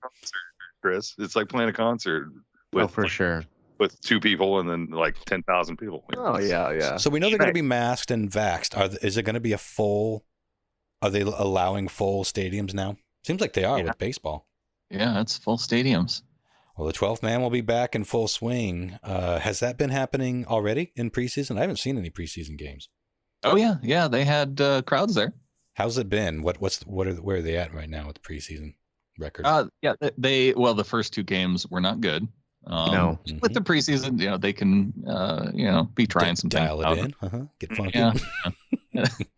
And then they did leave us with a solid third preseason game where they shut out the Los Angeles Chargers 27-0. So, and that was awesome. It was a fun game to watch. Feels good. Yeah, it was. I think as bad as fans were kind of feeling after the first couple games, even though there's no starters in there, you want to see the backup guys do real well and at least show you that you have some. And like Christopher said, the preseason can be fun if you're really dialed into some of the players who could be challenging for roster spots in the regular season, and so it does give you some guys to root for. And it was kind of tough through those first 2 games, but the third one was fun. Yeah, it's always nice to see the third stringers go out there and they're hungry. So they're gonna... you never know what you're gonna get. Yeah. Well, they're so hungry, their job might not be there tomorrow. Is the best part for me. It's like they're playing, and some of these guys, it may be the last time they ever play a game, in the NFL. It's crazy. I got a question for you guys, football fans. John Mark is probably asleep at this point, but I'm curious if you guys ever check out any of the XFL or any of the minor league football. Like, are you? Like we have a local, I don't know what the league is. It might be, it wouldn't be XFL, but it might be that same brand. Whatever it's called, where it's that same play where it's like a shorter play clock, fewer downs. I think the whole point, like it was one of these, it came from the extreme Mountain Dew commercial era where we got to make things more extreme, more fast, more hold your interest. I don't know. I think football, even a slow football game, is a pretty fast moving sport. But I'm curious if you guys have ever checked out any of those offshoots of football. If you're talking about that lingerie football, yeah. Lyle's dialed that in. The titty bowl. Dialed it in several. Just hit the home button on his browser. Right. Actually, this last spring, though, they did what they called the fan-controlled football league. And Richard Sherman was one of the owners of the teams. Marshawn Lynch was one of the owners of the teams. And it was only 4 teams. And so it was interesting because there are former Seahawks involved. Yeah, and I kind of got into it a little bit. They streamed the games on Twitch, and as part of it, you could, if you had to pick the team that you associated yourself with, And so did I pick? I went with Sherman's team. And so part of that, once you lock in who you're rooting for as part of the app, either on the phone or on Twitch, you could call the plays with the other people who were, so that it was kind of like the old school Tecmo Bowl, to where you had about 8 plays. And it was 4 plays. Yeah, 4 plays on offense, 4 plays on defense. And so you would pick among the 4 plays, and that would be the one that got the most votes as the play that they would run as a team. Wow, that's interesting. No way. Yeah, that's pretty cool. I guess on a similar question, are you guys into video game football? I've never played Madden a single time. I'd like to just to learn more about football, to be frank. Well, I remember watching some people, this was years ago when the graphics were just getting to where it's like, man, this is pretty good. Of course, it blows all that away now. But I remember sitting back and watching these 2 dudes go at it. And like, I feel like I'm watching a game. Like I got into it and it felt like watching football. So I was curious if you guys... You watched 2 dudes go at it quite frequently, so it's difficult to discern between stories. I'd say some of those Madden games are really good. I mean, it looks fucking amazing, right? Brandon, this is an amazing era for sports games. I have not played a lot of Madden, no. Yeah, okay. Huh. Like I said, Tecmo Bowl is probably where I've spent most of my time, and that's been a little while. Some of those later versions of Tecmo Bowl have a demo mode where you could just sit back and watch a game? Or am I thinking, I know some of these games. You could set it to a season and have it roll through. I don't know if you could, I don't remember if you could actually just watch the game. One of these games had a demo, or it wasn't even a demo mode. It was exhibition. Like you could set it to, I may be thinking all the way back to Commodore 64, but I know I sat and watched. It was bad graphics, but it was fun. It was just like, let's just sit back and watch the football. What else we got to do? It's 1992. But God, there was something. I feel like some of these newer games, it would make so much sense that they would have a pretty good AI built in based off of the stats of the teams, based off of all these other things that they're already putting into the game going head to head. Why couldn't they have a built-in exhibition game where you can just kick back and watch some football? But the reason that I've started experimenting, I haven't gotten into XFL, but I started thinking about going to see our local team.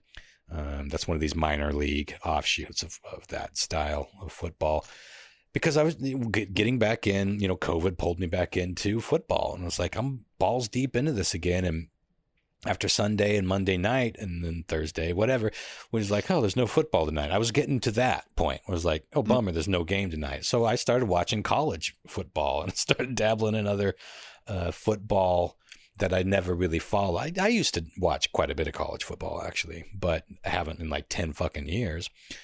So I was just getting hungry for more football, and I was curious if you guys had similar cravings, or if you're just NFL and NFL only. Yeah, during the NFL season for me, that's really all I get into. And then with the fan-controlled football, with that being in spring, it kind of hit me at the perfect time. But yeah, during the regular season and doing the Field Goal Show, doing the Seahawkers podcast, that is, I'm all consumed by NFL. Is that fan-controlled football, is that brand new? Was that the first season that you caught it, or has that been going for a while? Yeah, it was the first season here this last year. And that's what it's called, fan-controlled football? Yep. And that's fun. Is it going to be happening again? They keep talking about it.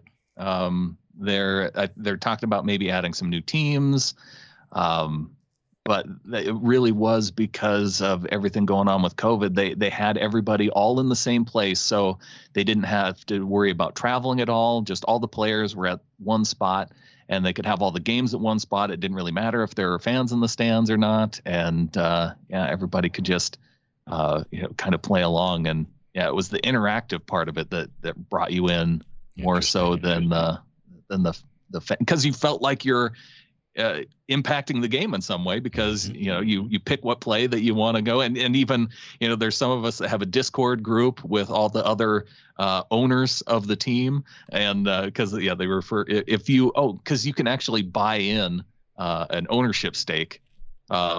and so there's a Discord group for those people. So, we would all collude and say, oh, what, we really got to start running the ball. And so more of us would pick the runs than passes for if it seemed like we need to run the ball. So yeah, it was interactive. It's fun.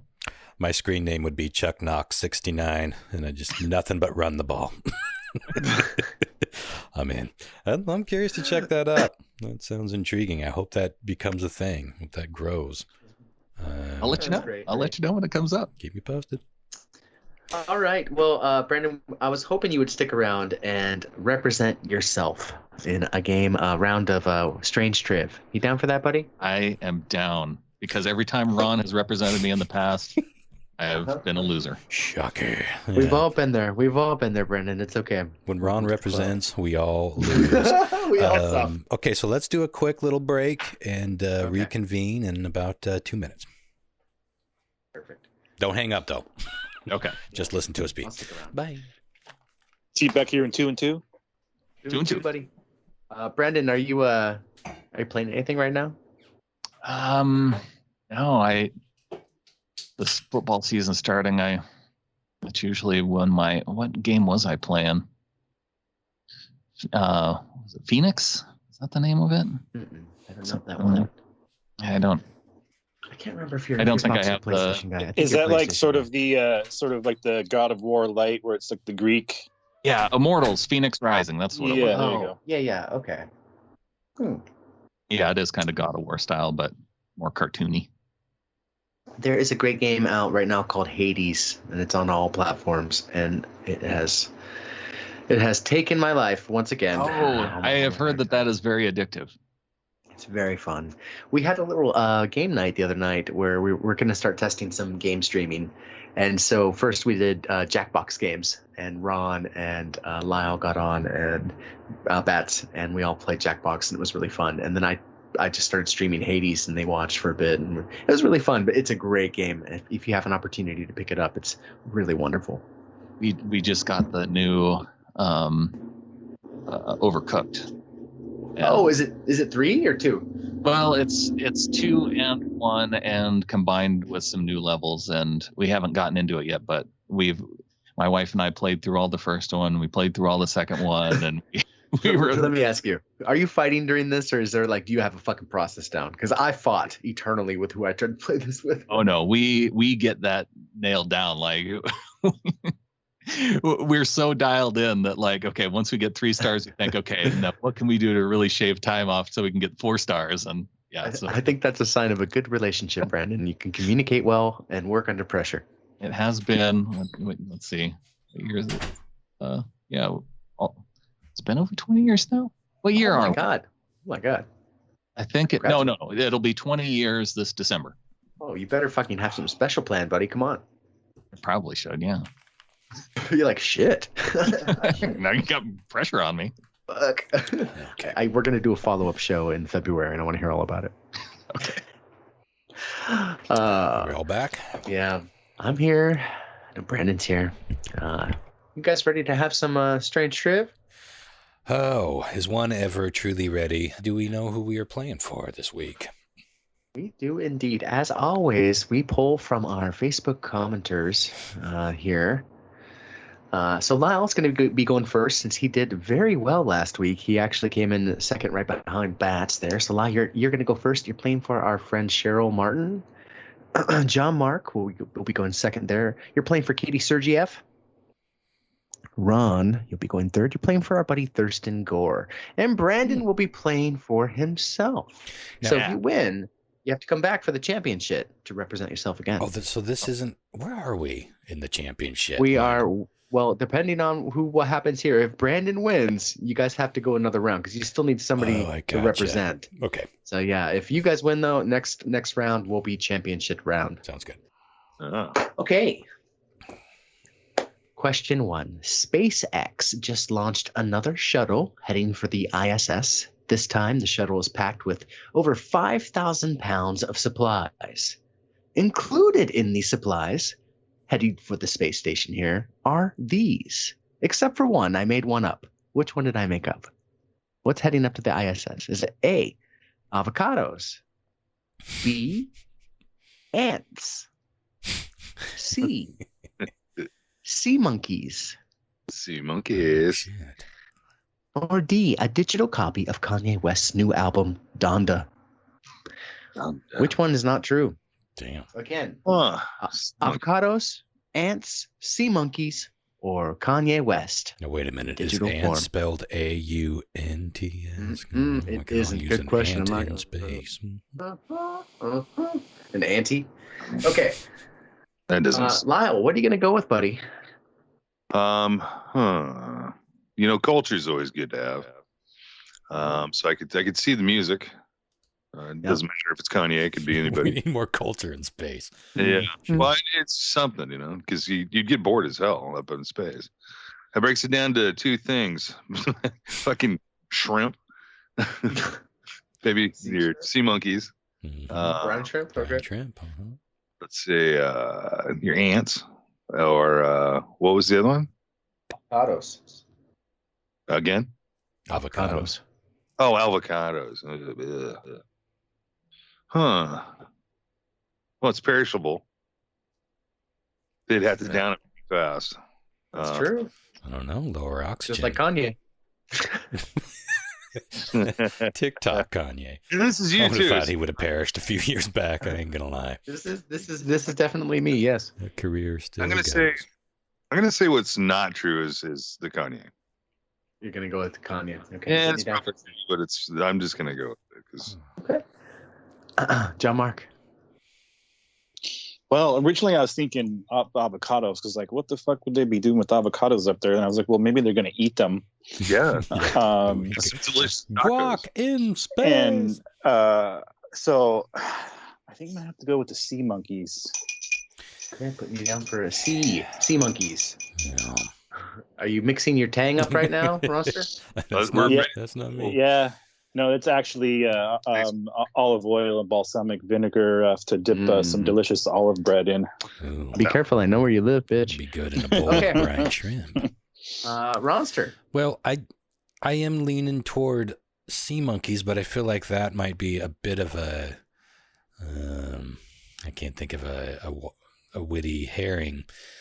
Pink herring. But avocados, one of these things is not like the other. Like the other seem like life organisms to study. I'm sorry, what was the last one? A digital copy of Kanye West's album Donda. There goes my theory. Fuck. This is tough. I'm gonna go avocados. Fuck it. Put it down for A. All right. Brandon, after listening to these wise people mull over their options, what are you going to go with? How could we Yeah, well, possibly I have think help? that with the way Kanye is on your radar, and I go back to my Navy time, we would always get movies, like brand new movies, shipped to us out on the ship, and so I could definitely see the Kanye thing, and that's why it hit your radar. But I'm gonna go Sea Monkeys. Oh, solid sea monkey eggs. Interesting. Okay. All right, But don't all we right. have the technology to just, like, I think we just talked about this. Don't they have like here's the thing. Netflix up in space? We've had a lot of stuff in space, but there's a lot of like things like in water. I don't think it's been up there. You know what I mean? I don't know. I would man. love to see. What if sea monkeys in space actually turn into the Monkeys. illustrations of yore? Oh my God, I'm so terrified already. All right, question 2, Wait, guys. hang on. Lyle's getting Oh. cut off here a bit. Go ahead, finish your thought, Lyle. Well, yeah, I'm just saying. I think there might have been ants already up in space. Could I think be. they Sure, lots of studied times. Somebody's Already- ant has to have been in space. No, not ants. Ant. But the second time won't be the funny the stupidest third. dad joke, and I just keep her going. Just keep her going. Speaking of dad jokes, my favorite comment we got was from fucking Cheryl, who somebody's playing for tonight. Let's see who's playing for Cheryl. Lyle's playing for Cheryl. Cheryl wrote like this lovely little thing about the show, but she got to the point where she was like, by the way, when Chris started saying the thing about going on the date, I was like, why is he telling us this? Oh my God. And I'm like, fuck you, bitch. That was the best joke I've told in a long time. That made me laugh. That's funny. Okay. Question 2 is a listener submitted question. This one came from Sarah Ray. You may recognize her name from our Championship Hall of Fame. That's right. Mhm. Sarah is one of our champions. That's right. Speaking of Sarah, I promise you, I've just finished packing your box. Oh, that sounds and familiar. it'll be on its way shortly. Sarah sent me this little article about something you can find that's making a stir in Texas right now, and it's called a vinegaroon. That's right. It's called a vinegaroon. And what is a vinegaroon?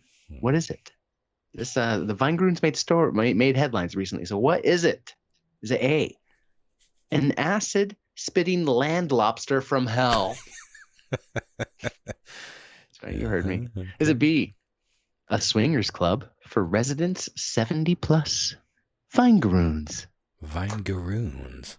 Starting with the V. Vinegaroons. Vinegaroons. Could you use it in a sentence?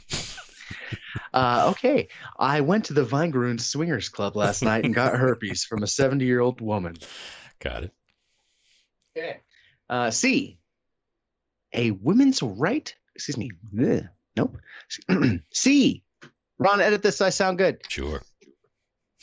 A women's rights group dedicated to finding safe abortions for women. Vinegaroons. Timely. Or is it D?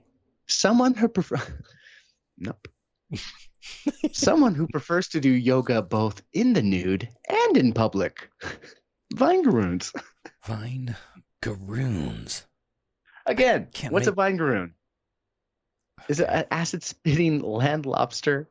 A swingers club for residents 70 plus, a women's rights group dedicated to finding safe abortions for women, or someone who prefers to do yoga both in the nude and in public. What's a vinegaroon? It's kind of got that feel where I want to say that they might be doing a little downward dog, if you know what I'm saying. Oh, I know how you feel about women in yoga pants, Lyle. Maybe a little. Kumasta. As long as they're not dental hygienists. Wait, are we going with the Zag here? Are we going back to the lobsters? Where are you going? Where do you want to go with? Rock lobster. No. Rock lobster. We're going yoga, man. I think it's a nude, or maybe not so nude. Clothed, huh? You can go vine. You can go garoon. Because you know what? If you haven't done yoga naked, you're missing out. Fair enough, Lyle. I'm missing out. Yeah. You might be a vinegaroon, you don't even know it. That's a solid depends on the scenario situation for the monster, but sure. Naked yoga. What are you talking about? You sit there and stick your fucking naked ass on fucking little spike strips. You little spike torture freaking. Yeah, I have seen him do that. Okay. Where are we at? Who's next? John Mark? Yeah, John Mark. None of these sound real to me. Mm-hmm. But one is the problem. No. Let's go with the Swingers Club. Oh, attaboy. I can put you down for a solid B. I, believe it or not, am torn between the Swingers Club and the Scorpion from Hell. Acid-spitting lobster. I am thinking of Rock lobster. the etymology of vinegar. I cannot make heads or tails of that fucking word. It doesn't mean anything to me, no matter how I slice it. The Latin root. Yeah. Fuck it. I'm gonna go with the fire-breathing lobster. The acid-spitting lobster. Okay. I mean, I'm trying to also think hey, well, don't you guys want to come to our Vinegaroon? Why would you name your Swingers Club Vinegaroon? Why would you name I do yoga naked, I do yoga clothed? Sure, we call it a Vinegaroon. Why wouldn't you call that something that... Some good analyzing here, for sure. Something that makes sense. Although, code word Vinegaroon. There's got to be explanation what this fucking word means. Brandon, which way you swinging? We're all over the map tonight. I'm swinging with the swingers, man. All fuck. right. See, now I'm starting to feel, no one's gone with anything that I've gone with so far. I'm starting to see a pattern myself. Swinging out here in the void. Can't win them any. Can't win them any. Question 3. Question 3. A video of 2 teenage girls riding one of those slingshot rides at the fair in New Jersey made the news recently. Now, the video shows the girls nervously getting ready for their launch, and as they shoot up into the sky at 75 miles per hour, the camera captures this. What happens next? And I have a video, of course, to show you guys. I'm going to leave you hanging here. But what happens? Is it A, 6 strange UFOs line up in a weird triangular shape? Is it B, a seagull straight up slaps one of the girls in the face? That should be funny. Is it C, both girls throw up at the exact same moment in tandem? Synchronized barfing. Or is it D, one of the slingshot straps snaps, sending them into a wild spin? Okay. Again, okay. a video of 2 teenage girls made the news as they were getting into one of those slingshot rides at the fair. And this was captured on camera. Was it 6 strange UFOs? A seagull slaps one right in the face. Both girls throw up in tandem. Or one of the slingshot straps snaps, sending them into a spin. Lyle. Oh, dear. Dude, I'm telling you what. When I was a kid, we had, a carnival that used to come here into town. And I'm trying to remember which one it was. But you were locked into a cage. And he spun around really fast as the thing went up and then back down to the ground and up again. In a circular motion? Yeah. Yeah, they called that the hammer or the bullet. Oh, the Gravitron was like a big merry-go-round thing. Not the merry-go-round one, but the one where it was vertical, almost kind of like a yeah. That was the last carnival ride I went on with Abigail a few years back. The thing broke. The thing broke and left us upside down at the top. It's so fucking rickety, that ride. And I was scared. I was sliding out of the lock, because they put a lap lock on you. And I was so skinny back then that I was like literally, I was coming out. And I just held on as tight as I could. And I locked my legs. That was the trick, was locking my legs down over the seat. So I didn't fall. And luckily they got it up and running back down again. But whoa. Oh my God. How long were you up there, would you estimate? 3 minutes, 4 minutes. It was a while. It was enough for people a lifetime. Yeah, it was enough for people to pay. When Abigail and I were on that ride, it was one, like so many carnival rides. It was a combination of screaming, laughing, and almost crying. It felt so fucking rickety, and I just kept looking at that little cage. It's like, this is bullshit. I can think of this is made of bullshit. Like, that tiny pin is holding in this tiny rickety aluminum shit. And yeah, there was no seatbelt or anything. It was just a little bar. It's like, what the fuck ultimately is this going to do? If that cage swings open, we're going through anyway. Yeah, terrifying. So where are you leaning toward the strappy? It was the super loop. I don't think I've ever been on or seen that strappy carnival ride in person, but I've seen so many videos. This is tough for me. The super loop. So I'm just babbling. I want to tell you that the answer I want to go with, which makes more sense, teenage girls. I want to tell you that the one that's on my mind that I'm trying to get to that will explain itself as soon as I say it is the one that go ahead. I'm sorry. It's the one you're all thinking about. Being puked on. It's going to take less than 2.5 seconds for you to puke back. So if you're talking simultaneously, maybe they might be linked at the hip or something. They might just have puked it all together at the same time. More importantly, one of them probably got puked on first and then started puking themselves. The double puke. It's cheap to find simultaneous. Not bad. The double spew. Boy, that's a sight. Okay, so you're going with the puke, Lyle? I'm going to go with... Now we're going with the puke, yes. All right, John Mark. I'm going to go with the Technicolor herring and say the puke. Interesting. Ron's turn. Well, I got to be smart at some point, and maybe I'll just go with the guys here, if for no other reason than to dodge missing a point. But I'm tempted to go with I've seen so many of these videos. I don't recall seeing the seagull or the barf. I know I've seen one break, but that was a while ago. Is this a new story, or is this just a story that's new to you? Newer story, yeah. Yeah, I'll go with the barf. Just going with the barf. I'm not going with my heart. I'm going with the stats here. Okay. Brandan. Well, since Ron went away from it, I'm going with the bird. Oh, wow. Yeah, the bird rang true too. It does. You remember It the does. video of Fabio getting smacked in the face with a seagull? Yeah. And that's I've why only I seen do the wonder, aftermath. though, that if that's where Christopher got it, but I I only remember the yeah, aftermath. Was good there point. actual footage of him getting bitch slapped too? I think there is. You can see it. I feel like there is. I don't know if there's video, but I know there's at least stills of it happening. I'll look it up later. I don't want to spoil anything at the moment, but I'll look it up in a bit. If anything, you can find the Randy Johnson one where Oh, I've loved that video. Oh, you might Rest be in right. peace, It Bird. might just be when he comes into, like Yeah, he's you coming just see back, the blood and the feathers. and he's like, blood. "What the fuck happened? Am I That still would be beautiful?" a great title to his fucking autobiography. Fabio, blood and feathers. Colon, what the fuck happened? Am I still beautiful? Okay, question 4. This is the last question of the night, guys. It's a wonky story about a Russian woman that broke earlier this year. The story focuses on her relationship with her companion, who she spends a lot of time with. A few photos of the woman on a fishing trip with her companion went viral. The thing about it, though, is her companion is A, a brown bear, okay. B, a ghost, Oh man. Mm. Yeah. C, Yeah. a very worn out cardboard cutout of Keanu Reeves. You're beautiful.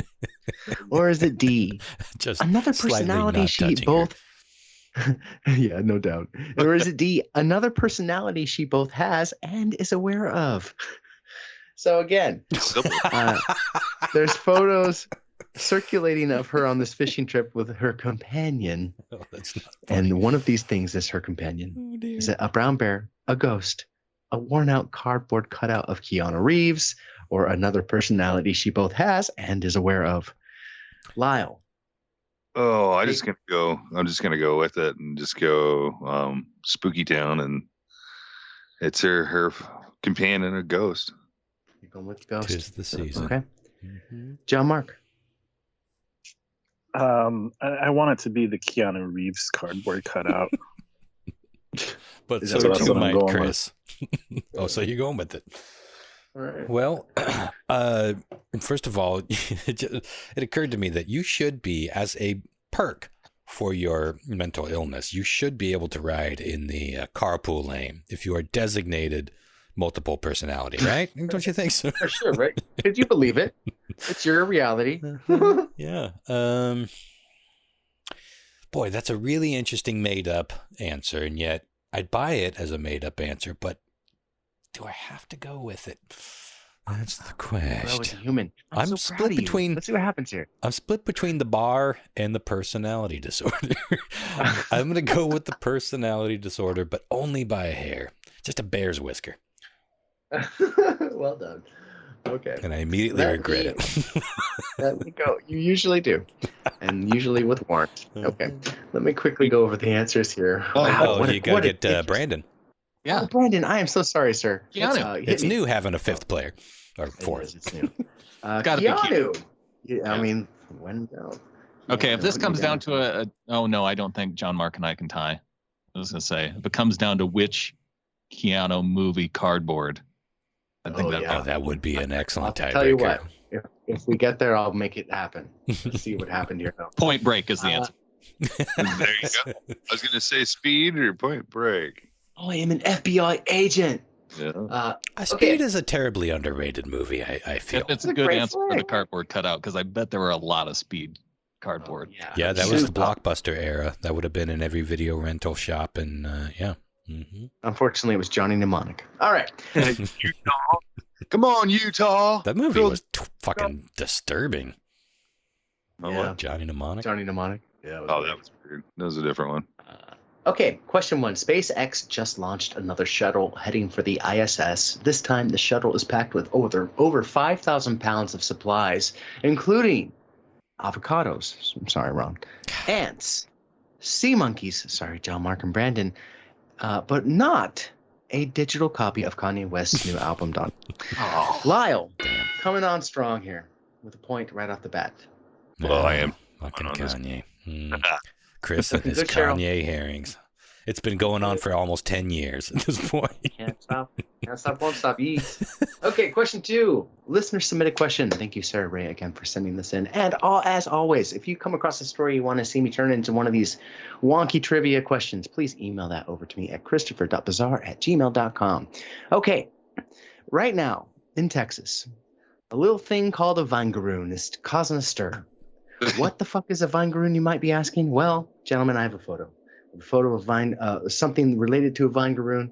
Should give it right away here. Brandon, I'll send this over to you as well. Oh, if it's a fucking gilf getting their tits, come on. No, I was right.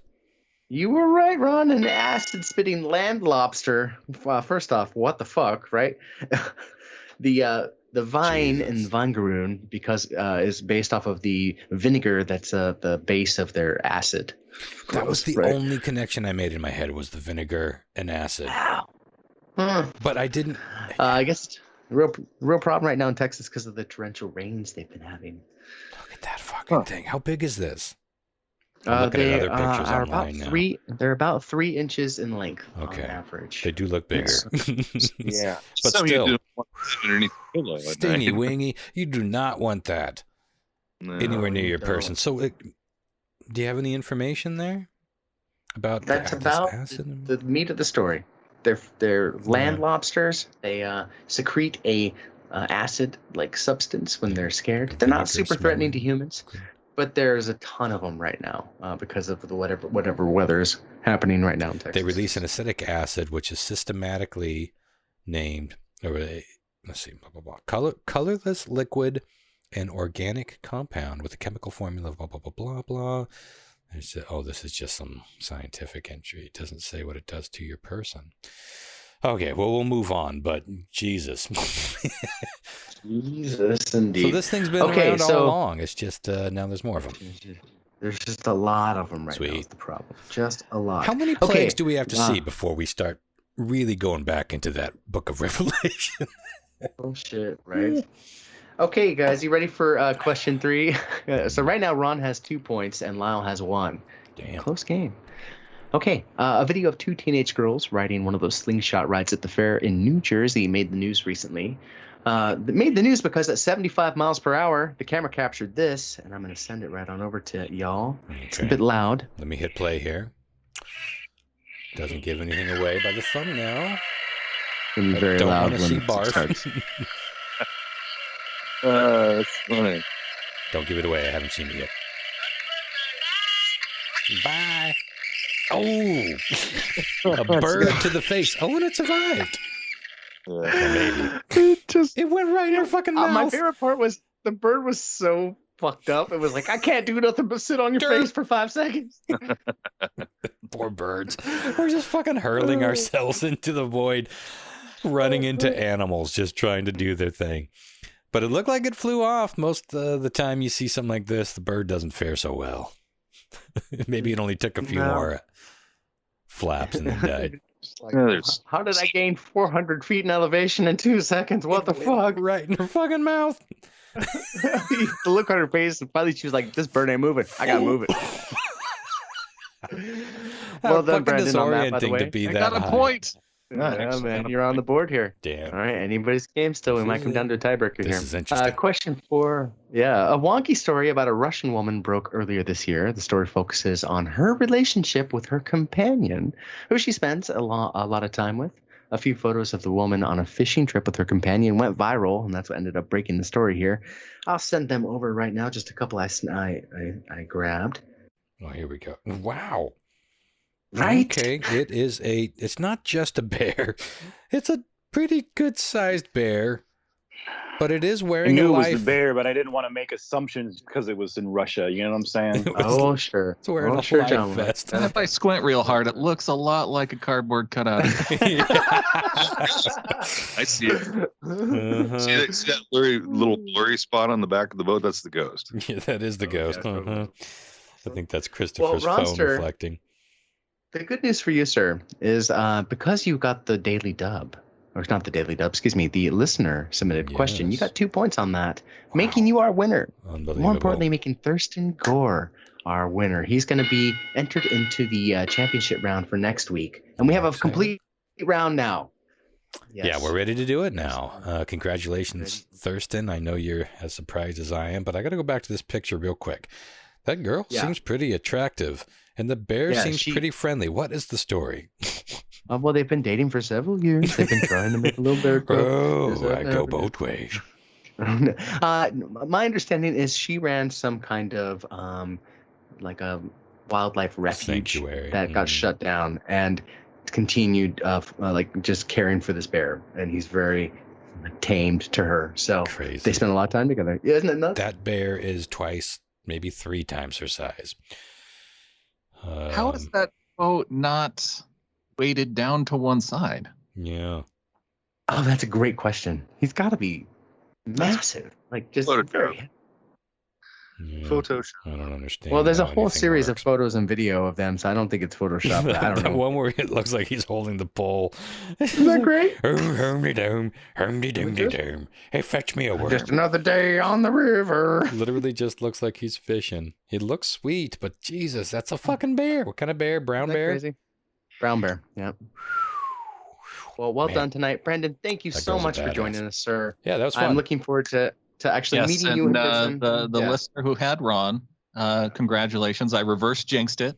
Thank you. Right at the beginning. Sometimes that's what it takes. Have you not met Brandon in person? Never in person. No, it's crazy. That's I'm interesting. looking forward to it, though. Even I have.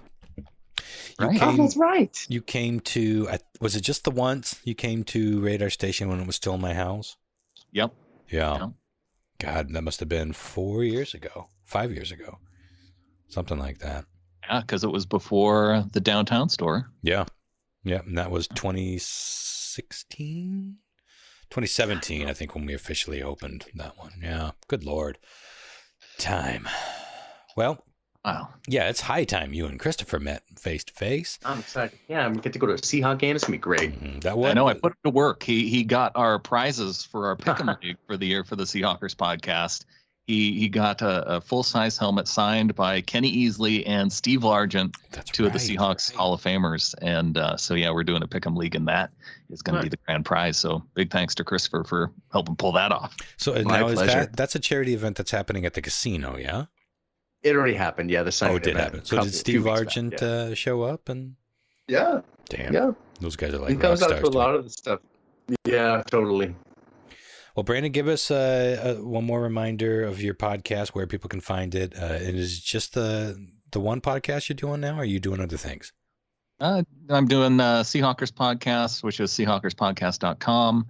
And then I'm also hosting the Field Goals podcast, which is the SB Nation Seahawks site, and doing their podcast here too. Awesome. Well, thanks so much. At this point, you guys have me on? You feel like one of the regulars, and I'm sure we'll have you on again soon. Maybe football season coming up. We'll just have you pop on every now and again and do a quick mini update for those that care. Well, let's do it. Sounds good. All right. We'll talk soon, my friend. Thanks, Brandon. And I'm looking forward to going back, starting this episode over, because I'm looking forward to hearing what you guys had to say about 9/11 on this episode. Absolutely. Yeah, this finally. is the, I guess this is the Official official 9/11 episode. And now we've done it. We brought it. Chef's kiss. Congratulations, guys. Thank you. We'll see you. And now, without further ado, we have to get to, I've been looking forward to this. I'm curious what Lyle's pick for life-changing album. Oh, baby, I'm so excited. So Can hot. I ask for a quick break? Break? I'm sorry. Do a quick break, One sure. potty break. Sounds good. I'm really excited for this, Lyle. I've been looking forward. I'd like for us to take some guesses without, if one of us gets it right, don't spoil it, obviously. But I put a lot of thought into this, like trying to analyze. I've got a couple where you're guesses. going. We'll come back. Yeah. We'll guess, and then Lyle will tell us how wrong we are. Awesome. Back in just I a minute. love it. Okay. Fuck, man, I'm so excited about this. I've every single one of these has been a really fun experience for me, and I hope you guys feel the same way, man. This has been cool. Well, we were going to take some guesses about what he was maybe going to pick. And I'm going to let you guys go first, because You should. I've known you guys for a long time. I know you all well, but I have known Lyle maybe 3 times as long as I've known. We were 14 or 15 when we started. And our entire relationship was built around music. Like, we listened to music, we talked about music, we made music, we played guitar together, we recorded stupid cassettes together. Doesn't mean I know where he's going to go. In fact, I'm expecting to be a little surprised here, but I'm going to let you guys go first. May I? Sure. My first thing, immediately, I was like, it's gonna be something like Chris Cornell related, because I know how much you like Chris Cornell, and I think it was gonna. My first thought was like, maybe it's like a Temple of the Dog or something like that, because I know you've talked about them a bit, as if I'm not mistaken, like way long ago. I remember hearing you talk about this a bunch. So that's my guess. Maybe way off. Who knows? That's a good guess. Interesting. Jean-Marc, what about you? I was actually thinking Soundgarden, but I don't know. Well, I'm going to go back a little bit further, and I may be wrong. I probably am. But my guess is what Lyle and I were both obsessed with when we first met, which was Queensryche. We were obsessed with that band, especially, Operation Mindcrime. So that would be my guess. Operation Mindcrime. Yeah, Jeffrey Tate or Joffrey Tate. Jeffrey, yeah. Jeff, yeah. Mm-hmm. Yeah, Joffrey Tate. Voice. But let me tell you a little rundown on how I kind of grew up. Is I got the best of all worlds. When I'm lighting the joint up. Really take me there. Give me some good descriptions. I want to, because like my parents, they used to listen to a lot of Led Zeppelin, a lot of Rolling Stones, Dr. Hook, and the Medicine Show. Dr. Hook, you did love Dr. Hook, yeah. Oh fuck yeah! And my sister, she used to listen to like The Cure, kind of more of the, the Motley Crue, the whole face painting makeup stuff in the early '80s. And my brother was one step up on the metal. He listened to like Judas Priest and all that good shit. So I had a huge library of lots tunes. of exposure. Mm-hmm. Tons of exposure, and I got into the heavy stuff. I got into really, like the Metal Church, the Metallica, the Megadeth, all that era, and I loved it. I was introduced like right when like Pantera first came out. It was like in '88. I had a friend of mine. Hey man, have you heard this band? It's fucking kick ass. And I'm like, fuck no, but let me listen to it. And this is back when you'd trade cassettes, And I listened to that new Pantera, and just like, oh, this is awesome. So I want to say deeply rooted in metal until Mr. Ron Evans, he cut me a tape. He cut me a tape of a mixtape, and on that mixtape was a band that came out of Seattle. Oh and shit! That band was headed up from a man called Andrew Wood. Oh, yeah. Little Mother Love Bone. Little Mother Love Bone. This is surprising. Mother Love Bone, baby. Yet not, now that you say it. It's not. I don't know anything about this band. Oh, well, God. You were closer than me with your guess. It's the root of all Seattle music to some degree. It literally is the root of all grunge music. It's not Nirvana. Yeah, all it's grunge music. That's more fair. Even though they weren't really grunge, but that's where those bands formed. That's where everybody started from. If it wasn't for Andrew Wood, and it wasn't for him dying the way he did and how he did it, I like how overdose. None of those Seattle bands would exist. And I'll How'd tell he you, die? I don't know. He died of a heroin overdose, unfortunately. Okay, so let me. Original. He was the original. Everyone else copied him. That might be where Lyle's going. So what happened was he was in a band called Malfunction, and he was like 14, 15 years old. He came. There was other bands here in Seattle. Green River was another band. That was basically the bass player and the guitar player from Pearl Jam. They played in a band called Green River. Mm-hmm. Mudhoney. Mark Arm was in that as well. Green Singer, River. yeah, it was Mudhoney. Yeah. And so this is the formula. right, Chris, for the Seattle, kind of the hang. Yeah. They're all friends, man. They all hung out. They all played together. They did gigs together. They all, they were good friends. And in fact, Chris Cornell was his roommate before he passed. Yeah. So, I mean, they were really good friends. Yeah, Everybody was friends. And so the day before the album came out, this isn't Malfunction. This is a band that it was basically Andrew Woods and the guys from Pearl Jam that played in Green River. It was Mother Love Bone. This was the band. The day, or it was a few days before they were supposed to release their first album, he passed away. Oh, wow. So they didn't even have a chance to blow up, and they were already kind of blew up in the scene, but they didn't have a chance to, blow up, Seattle, the whole world, really. I mean, we knew about it just because we're locals, and like I said, Ron, he burned me a copy of a mixtape that had a few of the songs in it, like a Man of Golden Words. Yeah.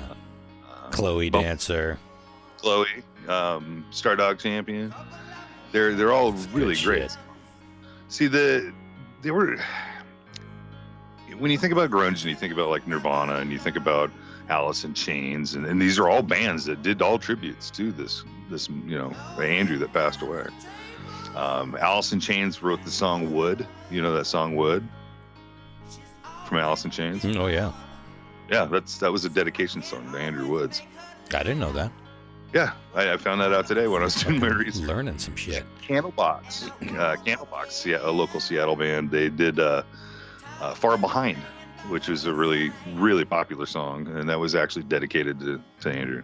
That singer for Candlebox, more than any other band that came out of Seattle, I thought had a very Andrew Wood style in his singing. Very much. It's interesting. Well, that's kind of where I was getting to. They're not. Mother Love Bone is a really upbeat, kind of flamboyant. Yeah, a little bit of funk, even. Yeah, they're funky and they're happy music. It's good stuff. It's uplifting stuff. It's not so, kind of like how Pearl Jam, they had some really great tunes, but they shifted the direction. They went different places. This is all pretty much like 80s kind of rock, but uplifting rock. Yeah, a little bit of glam. Yeah, a little bit of glam too.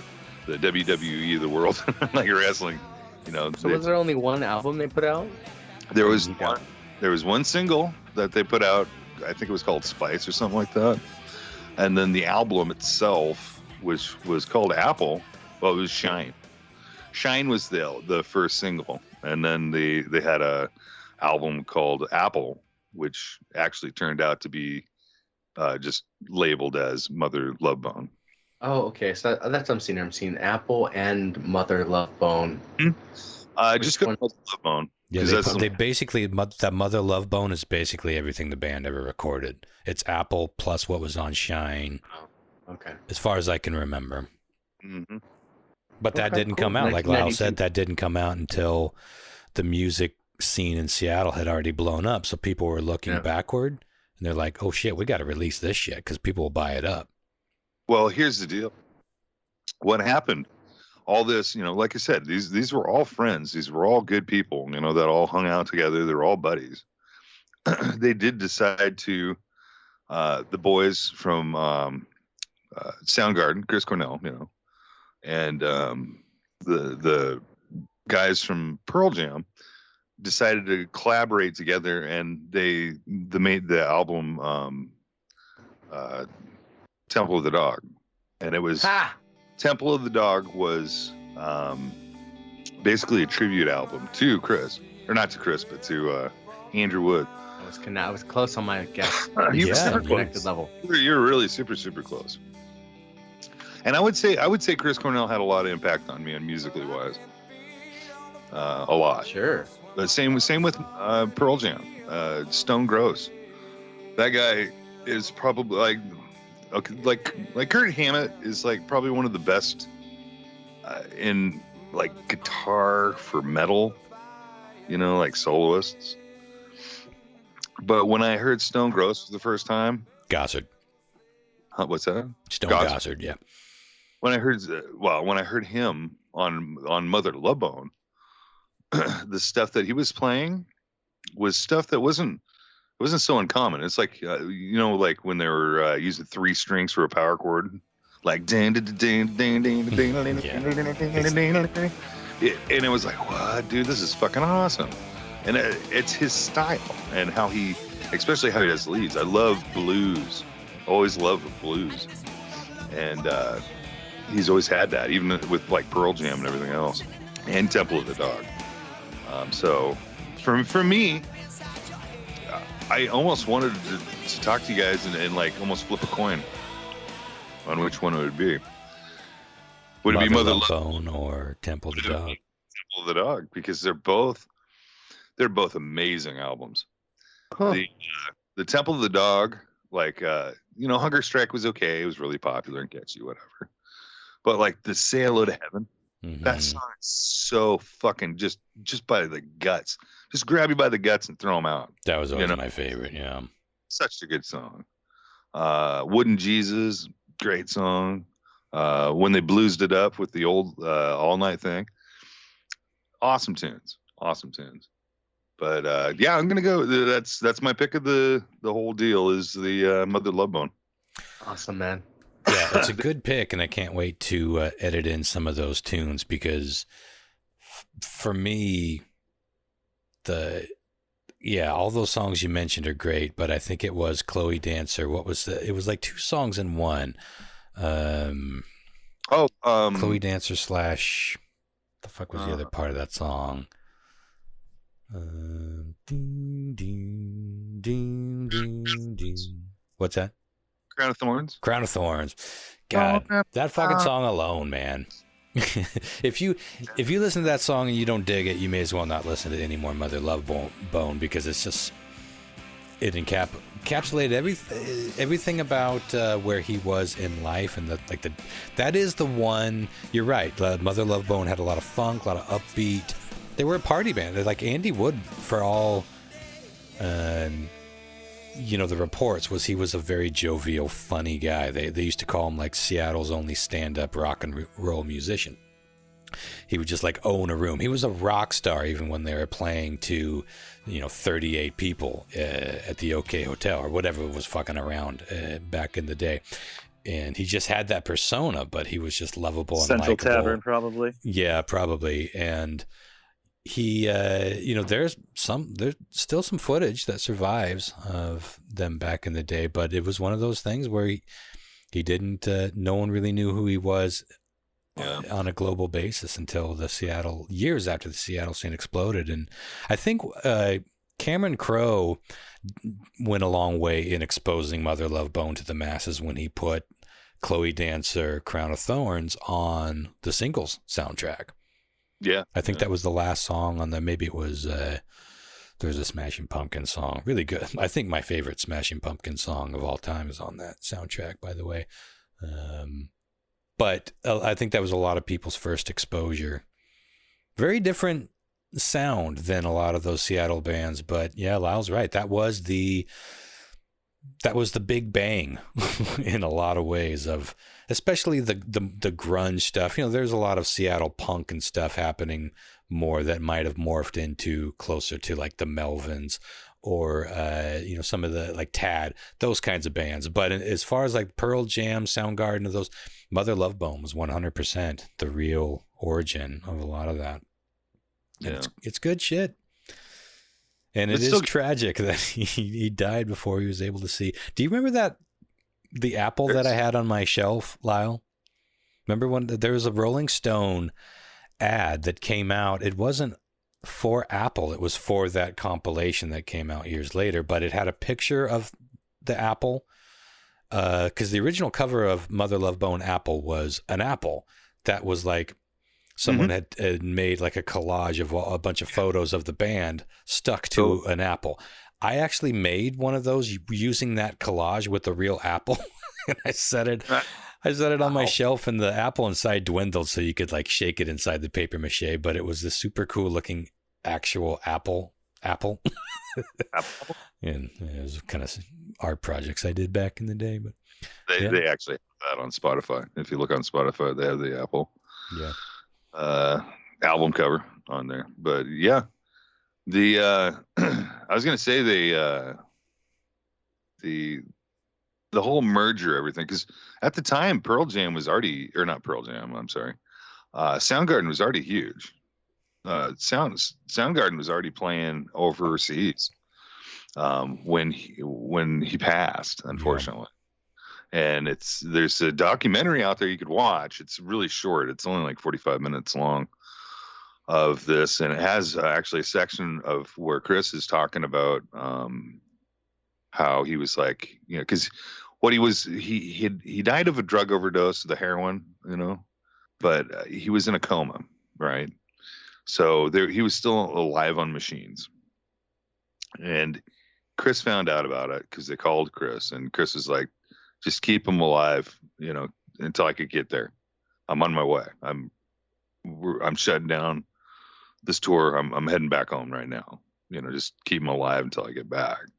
Because he wanted to say goodbye to his good friend. It was his roommate. And he later on reflects on it and saying, kind of how shitty that is. Because his parents are sitting there waiting for him to, they're waiting to pull the plug, and then like they even want to, and it's like, I don't know. It had been a whole rough situation. Yeah.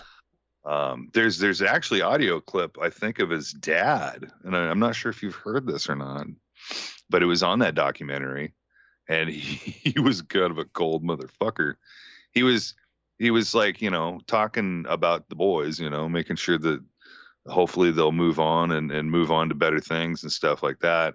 But he says, if you find a new singer, which obviously you're going to have to, he said, don't make sure he's not a, what did he say? Dope head or drug addict or something like that. Yeah. Just real vulgar, like just make sure he ain't a piece of shit drug addict, it's all audio. It's like they recorded a phone call. It's in that documentary. It should be fairly easy to see. Just go to YouTube and just I've type not seen that. Yeah. Andrew Woods and then documentary, and it'll come up with like a handful of them. So they get into a lot of that history. Well, not a lot, but they get into some of that history in the Pearl Jam documentary. But I haven't seen that documentary, so I'll have to look into that. Yeah, I haven't seen the Pearl Jam one, so it's good. I'm not a huge Pearl Jam fan beyond the first few albums that they put out, and even those I haven't listened to in a long time. Actually, I just listened to 10 not that long ago, and it. Funny enough, I am the same. And like, what was it, Versus or? Yeah. It wasn't Versus. It was No Code. I think Versus was their second and No Code was their third, if I remember right. We talked about this on the last podcast, but somebody had issues, and somebody loved it, No Code, and like all his buddies hated No Code. And somebody left a comment about that, right? I honestly didn't like No Code at all either. Mm-hmm. They had a weird. They kind of went off, and then they just went. I used to love Pearl Jam, man, and I think it's because I got the compliment that I sounded like Eddie Vedder, and I can at times kind of sing like Eddie Vedder, or could have back in the day. I've got it on tape. But it was like for me, it was easy to play and do. So I mean, I could get off on it by playing it, And so it was like, what I'm talking about. You could get into something when you're just rocking out and it sounds just like what you're trying to emulate, it's almost like you're doing it. Pearl Jam was one of those bands, for me. So, they were one of those bands, their debut album was so fucking good and it was so successful, and it really sounded new. I remember the first time I heard it, and I'll never forget it. Like, this sounds like the future of rock, and I still get excited when I listen to 10. Like I said, I just put that in not that long ago, and it's like, man, no wonder I loved this album so much. It's really a fucking good album. And the fact that it came out and when it did, which I'm guessing would have been 91, 92, maybe 93. It's hard. It all blurs, but it was just a game changer. And so they imagine the stress of coming off of that success and having to do your next album. That's always the thing, is like, well, you got your whole life to write your first album, as they say, and you got, 10 months to come up with your second one, and all of the eyes of the world looking at you. And that's pretty much how it was too. Yeah. If you take the time to watch the documentary, there's this section with the boys from Pearl Jam. It's just the two of them, the bass player and the guitar player, and they're sitting there talking, through this interview, and they basically said that, it's like, well, we lost our singer, and we just got to keep on plugging away, doing what we kind of got to do. And, we'll find out what we're going to do in, like 3 months from now. Mm-hmm. And then we'll have to dwell on it then and then make a decision, So it was definitely day by day, they could have went anywhere with it. And one of the favorite stories about that is like, Chris Cornell was having a really, really, really hard time, singing, Hunger Strike. I'm going hungry. He didn't know how to do it that well. And at the time, they were just starting Pearl Jam. And Eddie, he's from California. He was up from Seattle up into the studio when they were working on this. And he just kind of pitched in, trying to help brother out, let's work on this, and he just filled it in, dude. Bam. I'm going hungry. And it's just that song is probably like one of the most, captured songs on that whole album, and it was just them fucking jamming, man. Yeah. Good shit. And then boy, does it take me back. But yeah, good pick. Mother Love Bone. Didn't see it coming, and yet it doesn't shock me. It all makes sense. And I can remember the time that I was actually putting that on the tape. Yeah. And I love Seattle music. I always have. Between Queensryche, everything else, you got to have a little bit of love for your state. Well, you're right. By the time Andy Wood died, Soundgarden was doing pretty well. Alice in Chains was doing pretty well. Facelift and Loud Love, I think, both came out either in 89 or 90. I think Facelift Loud Love was a little bit before Facelift, but either way. Loud Love was 89 for sure, if not late 88. I don't remember exactly, but I know it was in there somewhere because I was a junior in high school. Yeah. I feel like... Well, Mother Love Bone, that album came out in 90. Yeah. I feel like Facelift might have come out in 90, but I'm not sure. I think it was. Yeah. Time, but it was starting, but it was a slow burn for a lot of those bands even after those albums came out. But yeah, good pick, and I'm excited to hear what you all think. I know what I think about Mother Love Bone. I'm excited to hear what you all think about Mother Love Bone next week. And I suppose we will also be talking about 9/11, which will have been over by 20 fucking year anniversary. Crazy. I wonder how many people tuned in thinking we were going to talk about 9/11, but yeah, we over the years we have didn't we earlier talked about it. Didn't we talk about it earlier? I thought we talked about it earlier. Mentioned it just before we had our guest on. So what can we say? I still feel like maybe we can talk about it at some point, but 20 years. Isn't that nuts? Planes, buildings, explosions. You know what's even crazier to me is like, so we talked about it. So when 9/11 happened, that was 20 years ago, but just 6 years prior to that was when a lot of these albums were coming out, 94, 95, and a lot of the... That is nuts. It's just, that's how... It's like much longer. Yeah, just a handful of years, like from the time that I started Radar Station to now was like Kurt Cobain dying to fucking 9/11. Almost, give or take a year and a half or so. Fucking time. Crazy, crazy, crazy. All right. Well, you all have your homework. Mother Love Bone. Look up if you get the Mother Love Bone, I think it's just self-titled. That should give you everything. I think it starts off with Stardog Champion. Maybe. It doesn't matter. Just find the Mother Love Bone self-titled album. Listen to it all. Highlights are definitely Stardog Champion.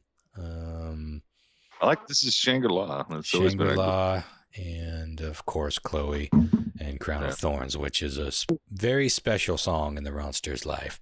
Stargazer. Remember that one? There's so many good ones. It's a great fucking album. Good rock and roll. Yeah, and cool voice, cool band, and yeah, tragic. It's got everything. What else do you want? What else do you want out of rock and roll? All right. There's something else about it was that the saddest thing was that, you know, this is all he wanted to do. He wanted to be successful with his music. He wanted to be a rock star. And unfortunately, everybody that was with him and inspired by him, carried with him, were the ones that achieved it. Mm-hmm. Because every one of those guys are all rich fucking rock stars right now. Yeah. Well, a lot of them are dead too because they weren't able to kick the heroin themselves. Eddie, keep us alive, Eddie. Yeah, Eddie does seem to be a troubadour of the olden days. A lot of them are gone. All right, y'all. Well, another epic length show, but it was a fun one. And tune in next week, 9/11.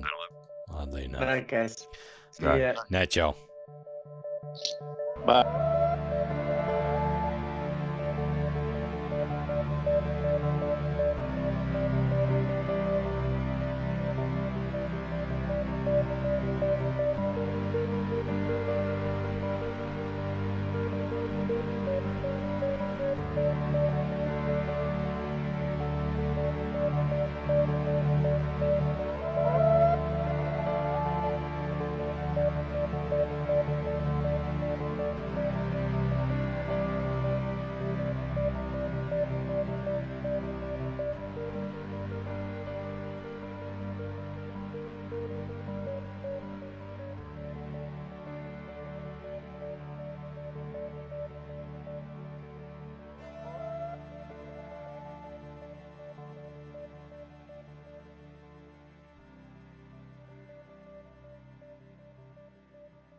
Claws in the claws.